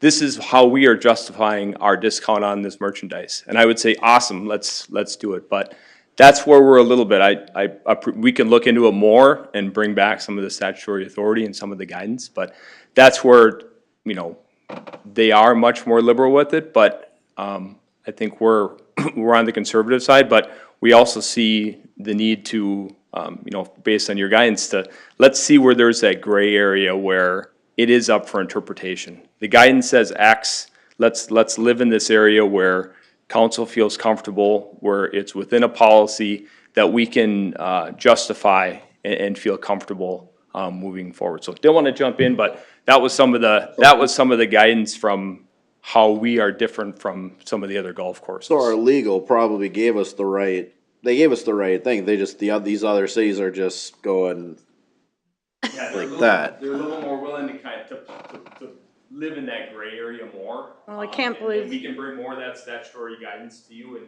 we can discuss what that looks like. I can't believe that we're the only municipality that's been looked at. If they saw it here, why wouldn't they look for it everywhere else? Well, they don't go proactively usually to play, they get. Well, I mean, but it's there's gonna roll around eventually, right? But it's a great question, like, you know, retention, you know, all those pieces, it checks more boxes. So if there is some interpretation that we can bring and discuss and talk about what that policy looks like. Make sure if you get a DUI, go like this and cover up the logo. Oh my God. We've had. Part of it gets into taxability, you know, since. Yeah, well, I was even thinking community center stuff, right? I worked there 30 years ago, right? And there were shirts with community center logos. Brandy's done a good job now with the Snuffy's Landing stuff. There's a lot more stuff, so. I mean, if I go in there and someone's working and they have our Snuffy shirt on and I don't know what Snuffy's, what's that, right? It's just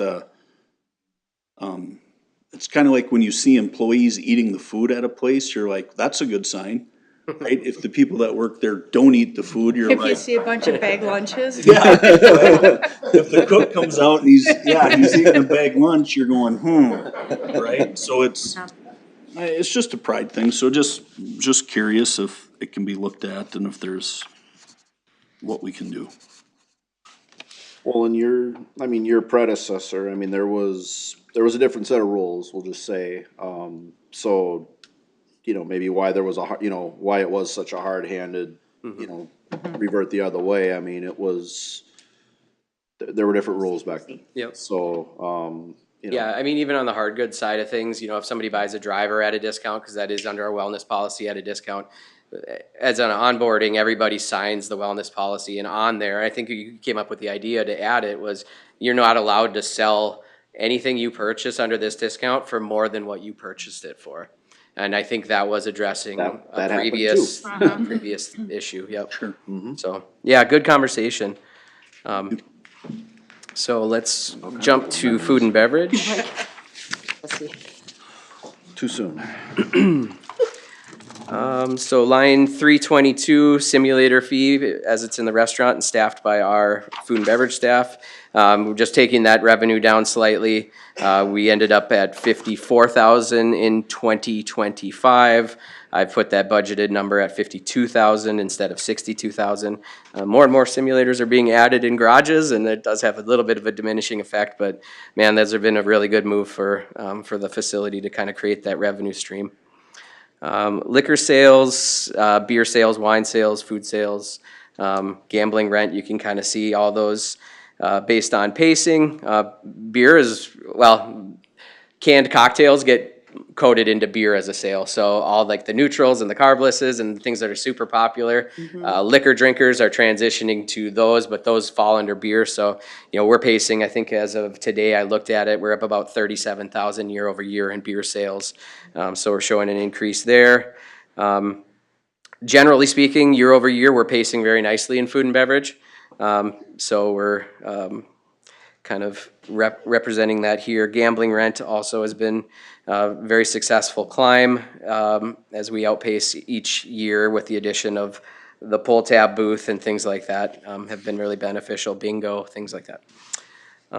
Personnel services for food and beverage is a 60,900 year over year increase in our budget. And then really on line 362 through 367, that's the cost of goods components. Again, those are just percentage based. I have actually increased the percentages on this year's budget to be more realistic with how we've finished the year and we've performed. We still have every intention when we write a menu to outperform those percentages, but this is a real recognition based on our year-end inventory versus our sales and inventory on hand. That's what our margins are. So should be able to do anything but improve on those numbers and not go the other way. Is that John Taffer approved then? Yes, he would. If you don't know your numbers, you don't know your business. Yep. So that takes us really through, the rest of the expense side on other services and charges. There's some minor swings. But on really the last page where it's all rolled up, where they kind of got that boxed in 26 budget versus 27 budget. When it's all said and done based on the changes we've made and the philosophy of the budget, you can see on, well, it'd be column S at the very bottom. That's using our forecast that we use for budget and finance. So right now, based on that, and it might actually be a little bit better because we had a really good July, but this is through June's forecast, I believe, and it's we're projected to end this year at $168,000 in net income. And this budget that we're going through right now is $140,100 projected net income.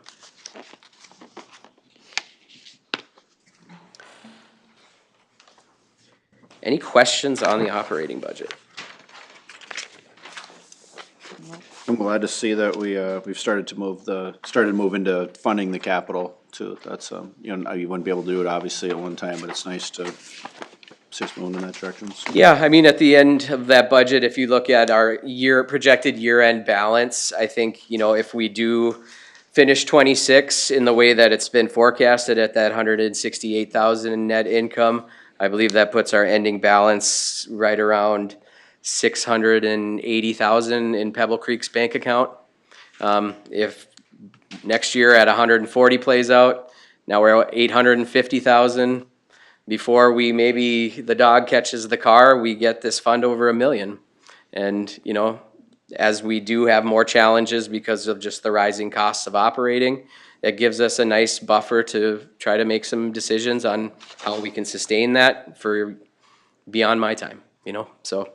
Well, and as noted too, you know, from budget and finance, we know that, you know, we'd be potentially looking at a bonding project next year, you know, for wastewater, so, they look at the city as a whole, including the golf course, and one of the things we paid a lower, or you know, at a slightly worse rating last time was because we didn't have a huge chunk of savings in the golf course, and so we would now have that, so this would affect just beyond the golf course. This could potentially affect our bond rating for, the wastewater project, so.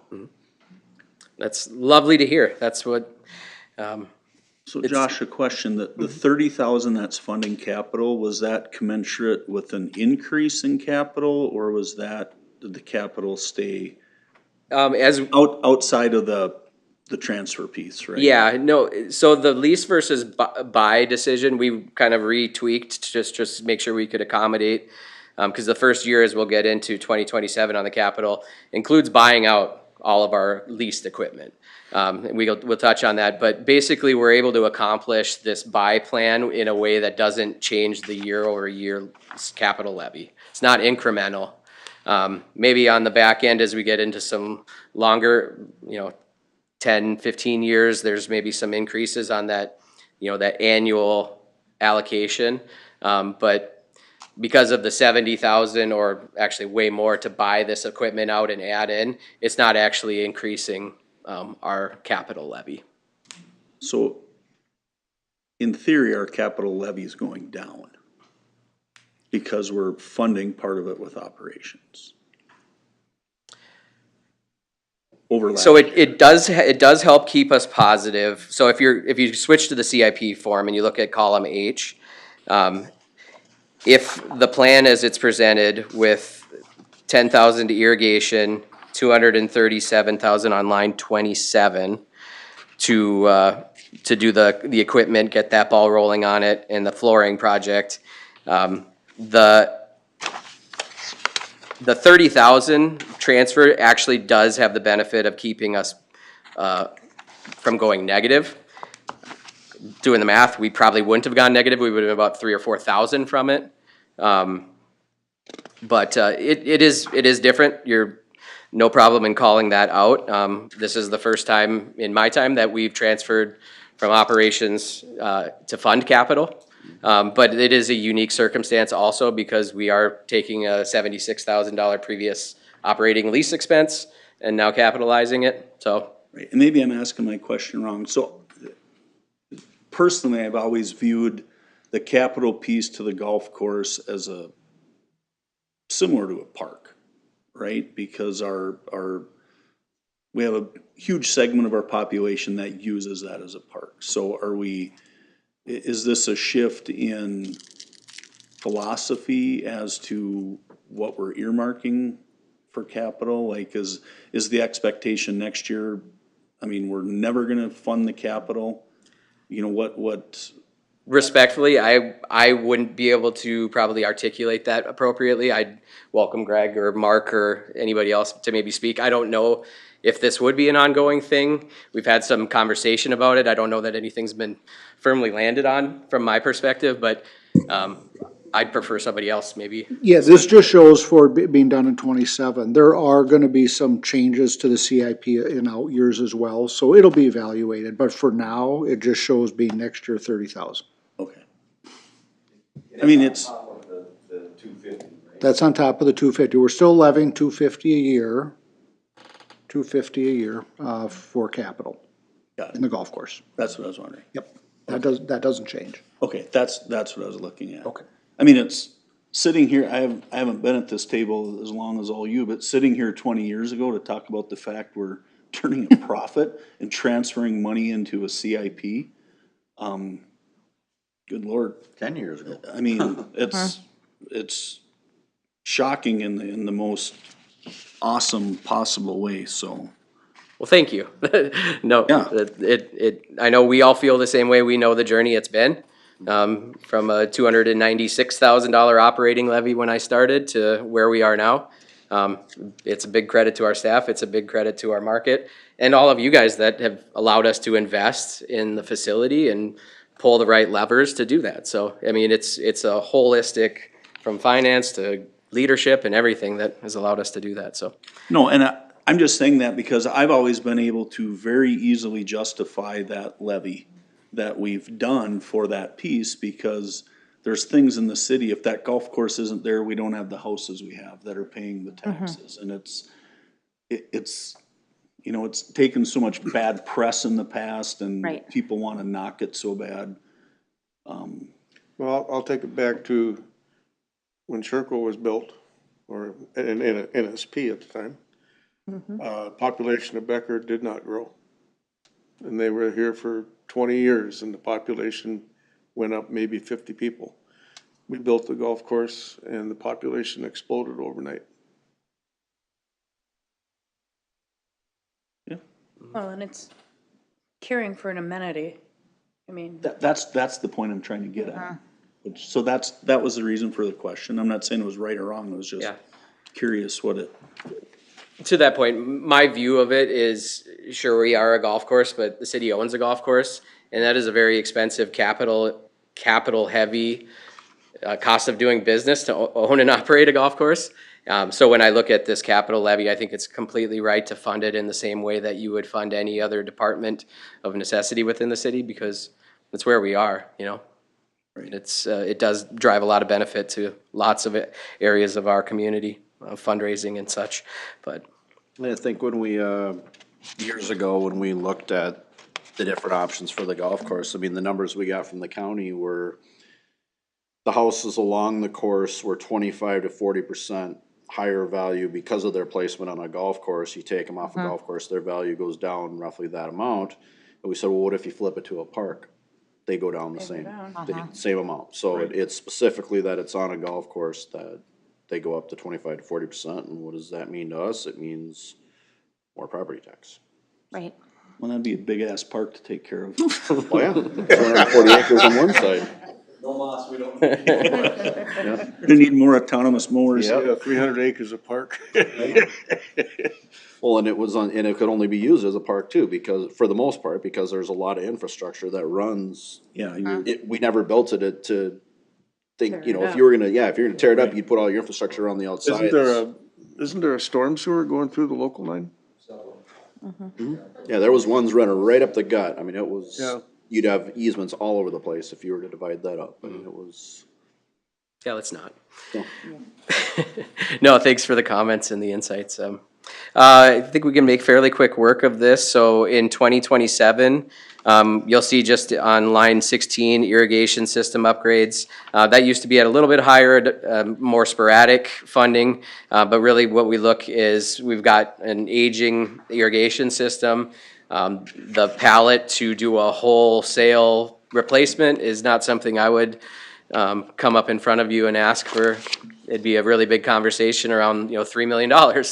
But what we do is, Jason's really thrifty in this way, is finding opportunities to take other courses that are going through these projects, looking for opportunities to buy their old heads, break them apart, keep the solenoids, the components, so when we have to repair, instead of paying $60 for a solenoid, we've got $5 into it. So there's also an opportunity buy, usually every spring through our vendor, where you can buy 3 and you get one for free. So that's usually how we're spending and allocating that money, but we have made a lot of upgrades to our irrigation and by way of controllers, computer software, two-way connectivity, things like that.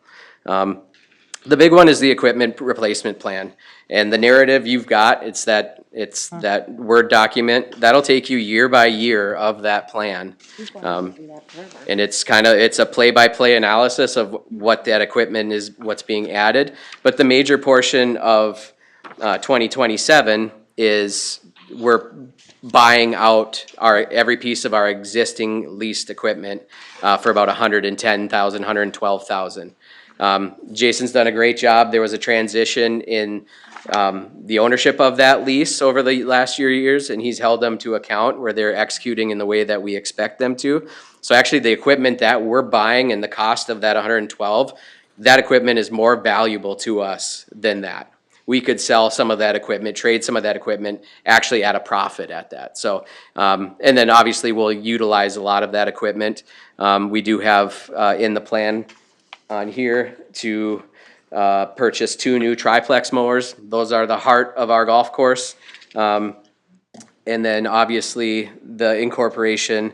This is something we've talked at golf committee, and it's gonna come this year. But we wanna get the ball rolling on the autonomous. So what we're gonna come to we've talked with golf committee, but we're gonna come and ask is to overexpend our operating budget this year by $40,000 to introduce one of these pieces of equipment. So that will net down our year-end profitability, if you guys support it. But again, it's starting the clock on that ROI process immediately and giving us the confidence to continue this plan and know that it's gonna work in the way we want. So that is between the lease buyout and then the new equipment detailed on the narrative, that gets us to a $237,000 equipment replacement plan expense in '27. Clubhouse flooring for $60,000. Plan is to address the kitchen. We've got aged, cracked tile in our kitchen, original to the building. We want to replace that flooring, carry that through the hallway by the bathrooms.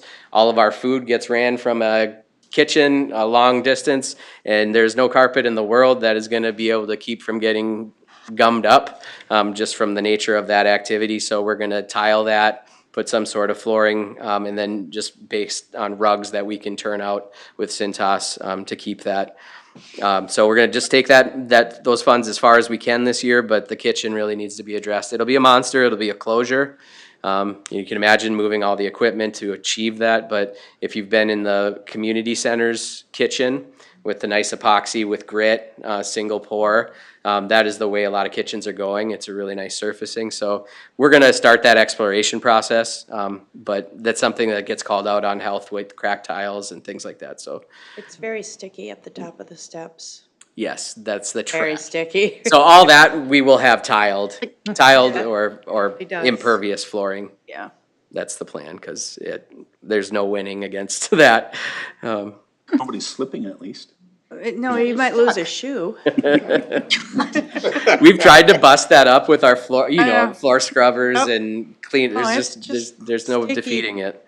So, yeah, yep. So that takes care of the 2027 portion. Part of this plan in making room for that equipment buy is we did push the local 9 cart path replacement project into 2028. We did increase that from 120,000 to 140 with just the expectation of some cost increases. However, I think there's a lot of synergy as 2028 is when the streets project's gonna come from Edgewood towards 10 with path work that does intertwine with some of the local 9 path work. So just kind of getting into that once, addressing the tunnel, things like that. The tunnel is a component that's not stated on here. It's kind of something we're evaluating that will be is at this time next year when we're talking about 28 CIP, will probably be a new component to it. That'll kind of ripple through the plan, but we do have some deteriorating block work. The tunnel itself, we've been told by the county that is structurally sound, but we've just got some of the retaining aspects of the block work that needs to be addressed.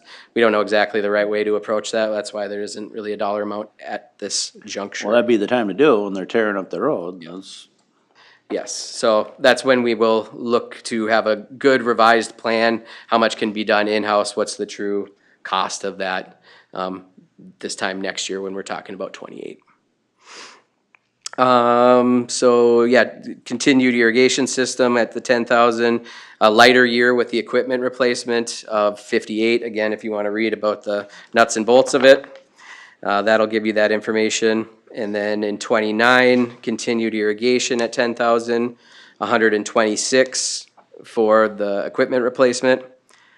And looking at 50,000 for the maintenance roof, our dry storage where the equipment is, not where the shop, the heated bays are and the offices, that doesn't leak, but we do have some work to do on that building likely at that time. And then some walk-in cooler and continued clubhouse updates in 29 for 25,000 and 20,000 respectively. But you can look, as you look at the ending balance on line 71, as we kind of work our way out of this plan, or I'm sorry, at line 76, we do start to accumulate, you know, some nice year-end balances under this plan of in 2030, 124,000, then 161, 202, 322, 336. So if we do identify new needs, you know, we can slot them in a way that we're not going negative in this fund. Question. Yes. You mentioned roof leak. Didn't we do roof repair a few years ago? We reskinned that fertilizer shed a few years ago, and it was the original garage that was on that property in the shipping green area. No, that one, but the maintenance building, I thought we did something with the roof on that a few years ago. We have not addressed. Might have been before your time. Yep. Yeah, it's not terrible. You know, you could speak to it. We get, you know, when snow is melting off of it, you'll get some dripping. You know, it's just where the cold storage is, where the equipment Right, is. no, I understand that, but I remember walking in there and I don't know if it was Jason or predecessor that, well, it had to be Jason. We have not worked on that roof. We've had it on our list and kind of bumped it for Okay. opportunity purchases over the years, but we have not addressed that. Yeah, I remember talking about it anyway then. Yeah. Yep. It has been in the discussion for years, and just is, to Josh's point, there are, ultimately, they missed some of the studs when they were putting that roof on, and we did all those puddles in our. Poked holes in it, yeah. Washes some of the carts out for us. So. Yeah. How nice. So that's kind of as far as we'll take you through this at this point, but yeah, thanks for indulging us with all the good questions, and happy to answer any others that you have. Other questions for Josh? No, I don't think so. No, I needed to borrow at the meeting. This sheet that I didn't get into, Jason developed it. This is that equipment replacement blue line. That's what goes into it. So the narrative's great.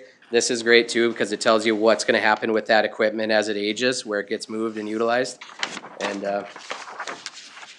really good work. Easy thing if you're looking at that, 27 shows already owned. If it says already owned, that was not addressed by our lease spec.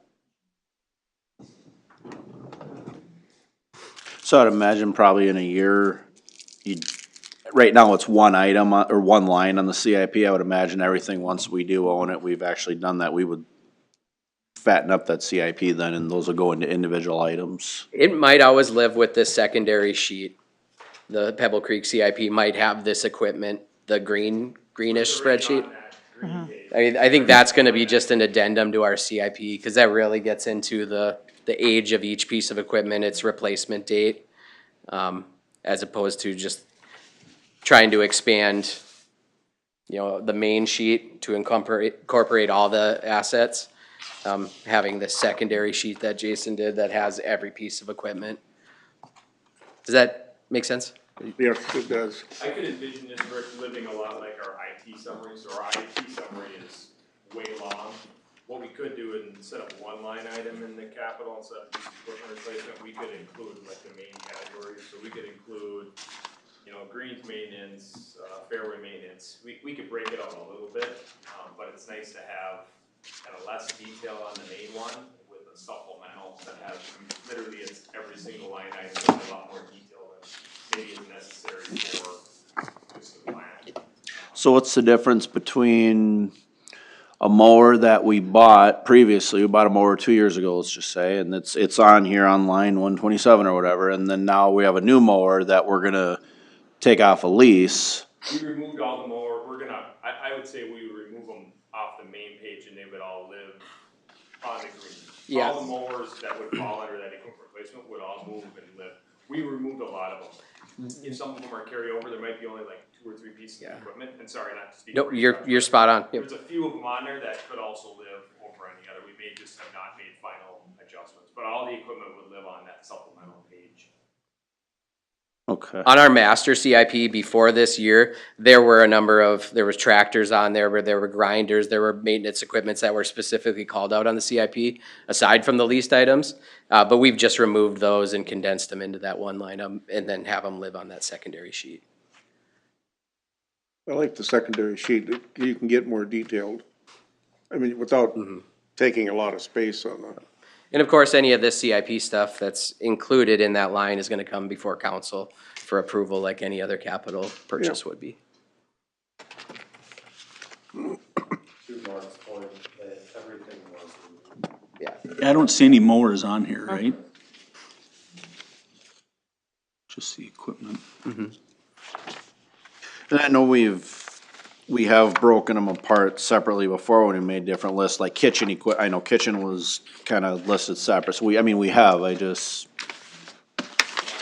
may make sense if we look at this, you know, for what we're gonna include in, say, the budget document, maybe we break it into the, you know, the 5 or 6 buckets, so that there's some, you know, when you look at the face of your main capital, you can see what pieces, you know, what category of equipment will we replace each year. There could be some value, so we can work with that of what that looks like.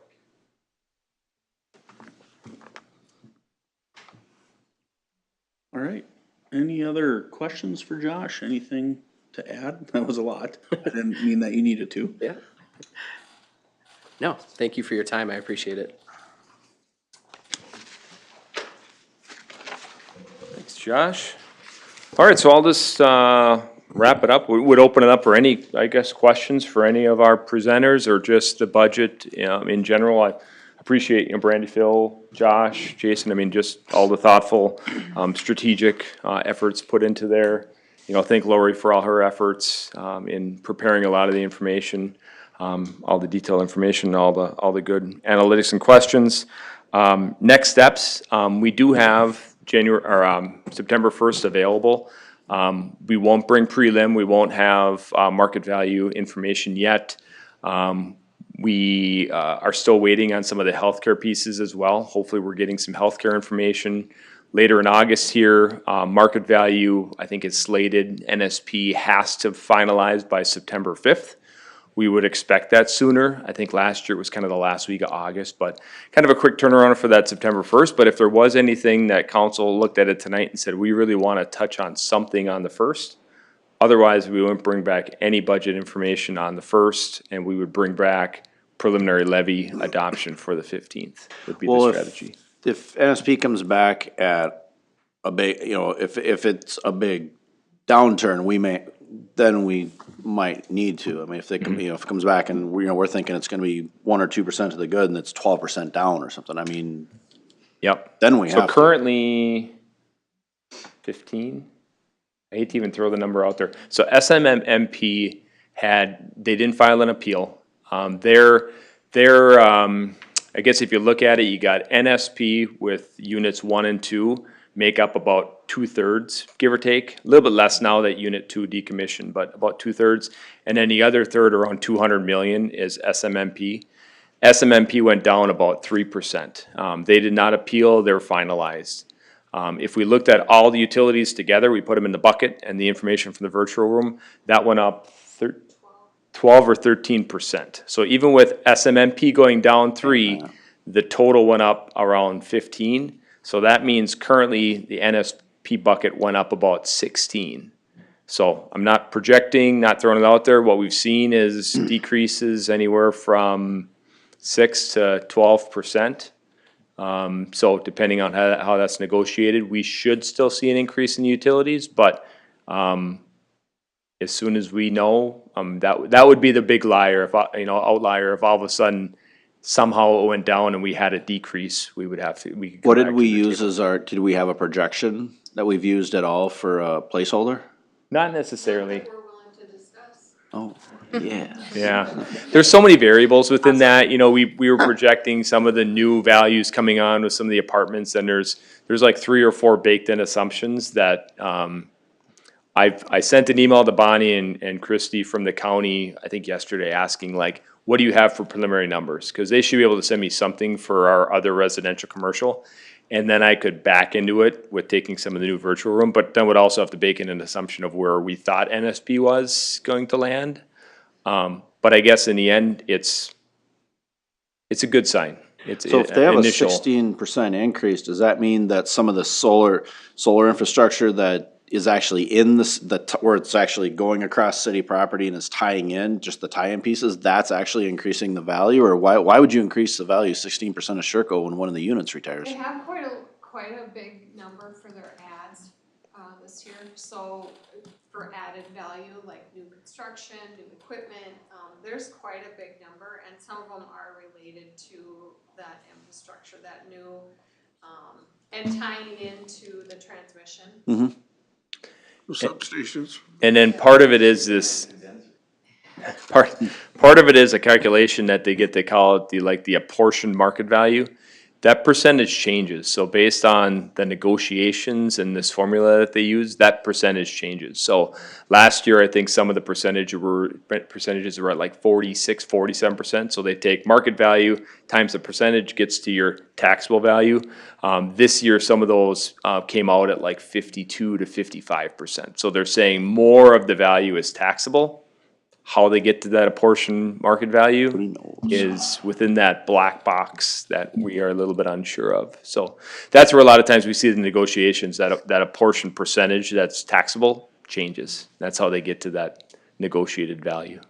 So that theoretically affect our transition aid in the future then too, if that trend were to continue, that their valuation was going up? Well, it affects it just based on where the change in value would be. So if we keep increasing, depending on what that change would be, would have an impact, but. Any increase, whether it's a Sherco or whether it's a Northern Metal 2 or whatever, yeah. Yeah, it definitely lends us to, we're not gonna qualify under the first unit because capacity keeps driving upwards, so. But it's a good sign. I mean, initial is good when we look at the tax rate. We didn't really wanna bring the tax rate now without any more defined or I guess refined numbers, but as soon as we get those, we'll have a good projection that we'll bring for the September 15th. You'll feel pretty good of where the tax rates will be at that time. Because those should be pretty mature. Then all we're really dealing with is, you know, final adjustments that the county's gonna make. A lot of times we'll take off, you know, 40 to 50,000, just to be conservative with some of the final bankruptcies, you know, additional adjustments that they make throughout the final 3-4 months of the year. Lori, did you write that number down and hide it in your office somewhere? Yeah. Or is it? It's in a safe. I put it on the spreadsheet. Oh, all right. Because nobody will think to look there. But in the end, I think the good number to look at is currently with all the information that we've covered, you know, through tonight, we're looking at a 2.41% increase in our overall tax levy. So I think that's a good.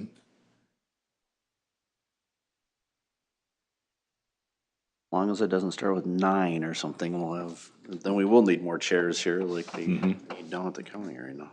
Yeah. So those would be next steps. Really, September 15th would be the next budget check-in, barring any unforeseen changes in market value. But would be willing, you know, if something comes up, we could circle back and bring something back at the September 1st. When do we have to certify the preliminary again? September 30th, so end of the month. And we've done it before at the first meeting in September. Even now, the first meeting keeps getting earlier with the calendar. You know, next year it'll be a week in, so we may. That's the preliminary, so that Jump can back. change, it can go down. It can go down, yeah. It can't go up. No, I know. Yeah, so that date keeps driving earlier with the calendar, so. All right, any other questions? Okay. All right. Thank you, Thank you all. everybody that presented. And those of you that sat there and watched, appreciate you guys too. Yeah. Great job. Yeah, do some things well. Roundtable. I got an other to bring up. I would like the council to consider going paperless again. It just bugs me to throw away 400 sheets of paper at it for every Doesn't meeting. get thrown away, it gets recycled. Yes. Shredded. I'm sorry, but you're still making new Shredded. paper.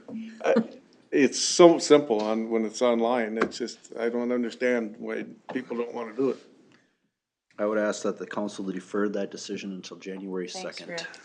Oh, so nice. Well, see, the thing is you wouldn't have to put up with it. That's why I said defer it till January 2nd. What does that entail in your mind, Mike? Well, first of all, we eliminate the paper that you get each week. Yep. And, well, staff would put something together is what we would have to do, but there would be maybe iPads or something go along with it, or? Yeah, tablets or. Well, that's what I'm wondering, because the Absolutely. township has those. Yeah, and it would, the first year, it's gonna be more expensive, of course, but over time, the thought was, then you could certainly load your email on there if you wanted to receive email and really have it be a city, computer, so you're not using your own. Oh, so you would propose bringing the tablet home with you and it? That's what I was wondering. Yeah. See, I use That's what my I- own. Netflix but- on it? Right, I just don't know how like records retention and data requests go when you're using your own. Well, the thing is If I you're use, using your own, Yeah, you can surrender that, and they'll have it for as long as it takes to I use examine it. mine for city business only. I don't use it Yeah. for anything else. So there's a lot of advantages, you one. and it hasn't been very difficult. I thought I was gonna have a problem with switching, but it's fine. Well, right now, I don't have to be Would that connected cause- to work. would that because cause of any this, certain so employees to please retire don't do early? And we wouldn't, we're thinking a January switch on this. It's something we would incorporate into the budget. Right, I'm not opposed, it's just, I would like to know how, the data requests and things like that. For me, I mean, between Fireboard and this, I got stuff kinda everywhere, to be honest, and it's probably not the best practice. Right. Yeah, so I try to keep everything I have separate. City is separate. I don't do city on anything else. I don't do anything else on my city account. So if they get a data request, I have no problem turning my stuff over because it's all they're gonna get. Well, yeah, I don't have a problem either, it's just, I don't trust anybody. I was gonna say, Rick. But, it's not just the cost of paper and everything else. It's operating the printer. How much is the cost to print it? I don't know. would we have the Penny and a option half a of page? buying printed copies if we wanted them? Well, there would still be stuff that they would have if there's a presentation, there would be Yeah, something. the spreadsheet that you had tonight, that would still be done. Well, that's Because what I'm there's no saying. way you could follow that on. I mean, I would need a But it's pretty just the big laptop. general agenda. He'd be zooming, like, I think Mike is talking about the general. I'm talking about That our, laptop would be the size of that TV right there. I'm talking about, I'd need a micro nuclear reactor to run my laptop. yeah, I'm just talking about our regular meeting stuff. Oh, Cause we'll get, sometimes our packets will have 200 pages in it. I'm not opposed to the regular packet thing. No, if I could still get, Yeah, no, still need to have this. so semi-paperless. Even with this, even with this, we need it the size of the TV. I can barely read that crap. Well, yeah, Brandy tried to get a raise in her capital out of that. Tried to capitalize on it. I gotta be careful now. She was really fast with that. Did you agree to give her a raise? No, On her capital? Okay. She almost snuck that in there. All right. Anyway, I would like, If we know how it would work with records retention and all that, if you can just clue us in, that would be. Yep, we'll put some together. Okay. that's all I got. Becky, Robin, Rick? nope. negative. Don't think so. Me either. Good job, election people. Oh, yes. Pointing somewhere. Record turnout and Oh, what was the count? What was the count for? We had 630 ballots cast that day. I don't know what the absentee ballot count was, but we had 600. Oh, or does that include early voting? No, nope, that is just the ballots that were cast That day. that day. Okay. Which the previous, record was in 2018, that was 389. Yeah. Jesus. So it's quite a few more. It was, my wife worked at the township for the election day. They had 700 and something. Wow. It's the best turnout they've ever had for primary. Good. See you in November. Yeah. All right. Anything else, anybody? All right, we'll adjourn at 7:20. Thank you, everybody. No, I'm dead serious. My phone, I cannot link to work because my phone it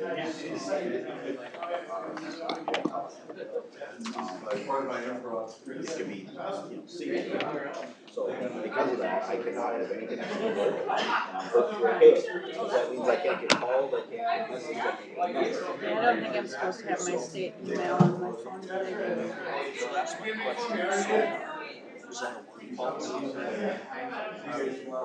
Yeah, but because it's discoverable, so whereas like, for instance, so if you get sued or whatever, then you have to turn over your phone or if it's whatever data potentially could be housing it, you'd have to turn it over, so it's on Is your that computer, then. because you're on city council or just in Yeah, general? Yeah, if somebody does a data request. Yeah. Yeah, well, if there's a suit or something and there's a question about it, yeah, you could potentially have to turn over whatever, so it's your phone or your laptop or whatever.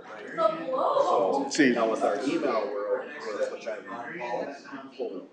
God, doesn't work, but with email, because it's technically housed on a central server, not on the phone, your phone is just a client, it just looks at the email that's on the server, it doesn't actually house it. So because of that, it Yeah, it was, quite as I discoverable. was gonna say, whatever, I mean, if they give us a pad or a tablet or whatever, the email that I get on my phone is gonna be the same thing that's Yeah, on email will there, be so. fine, but it's the files. So if you had any other files, and you save them locally, like you might save them at home, that's the stuff that, I or you just- generated something, that was So the the email email. on my phone.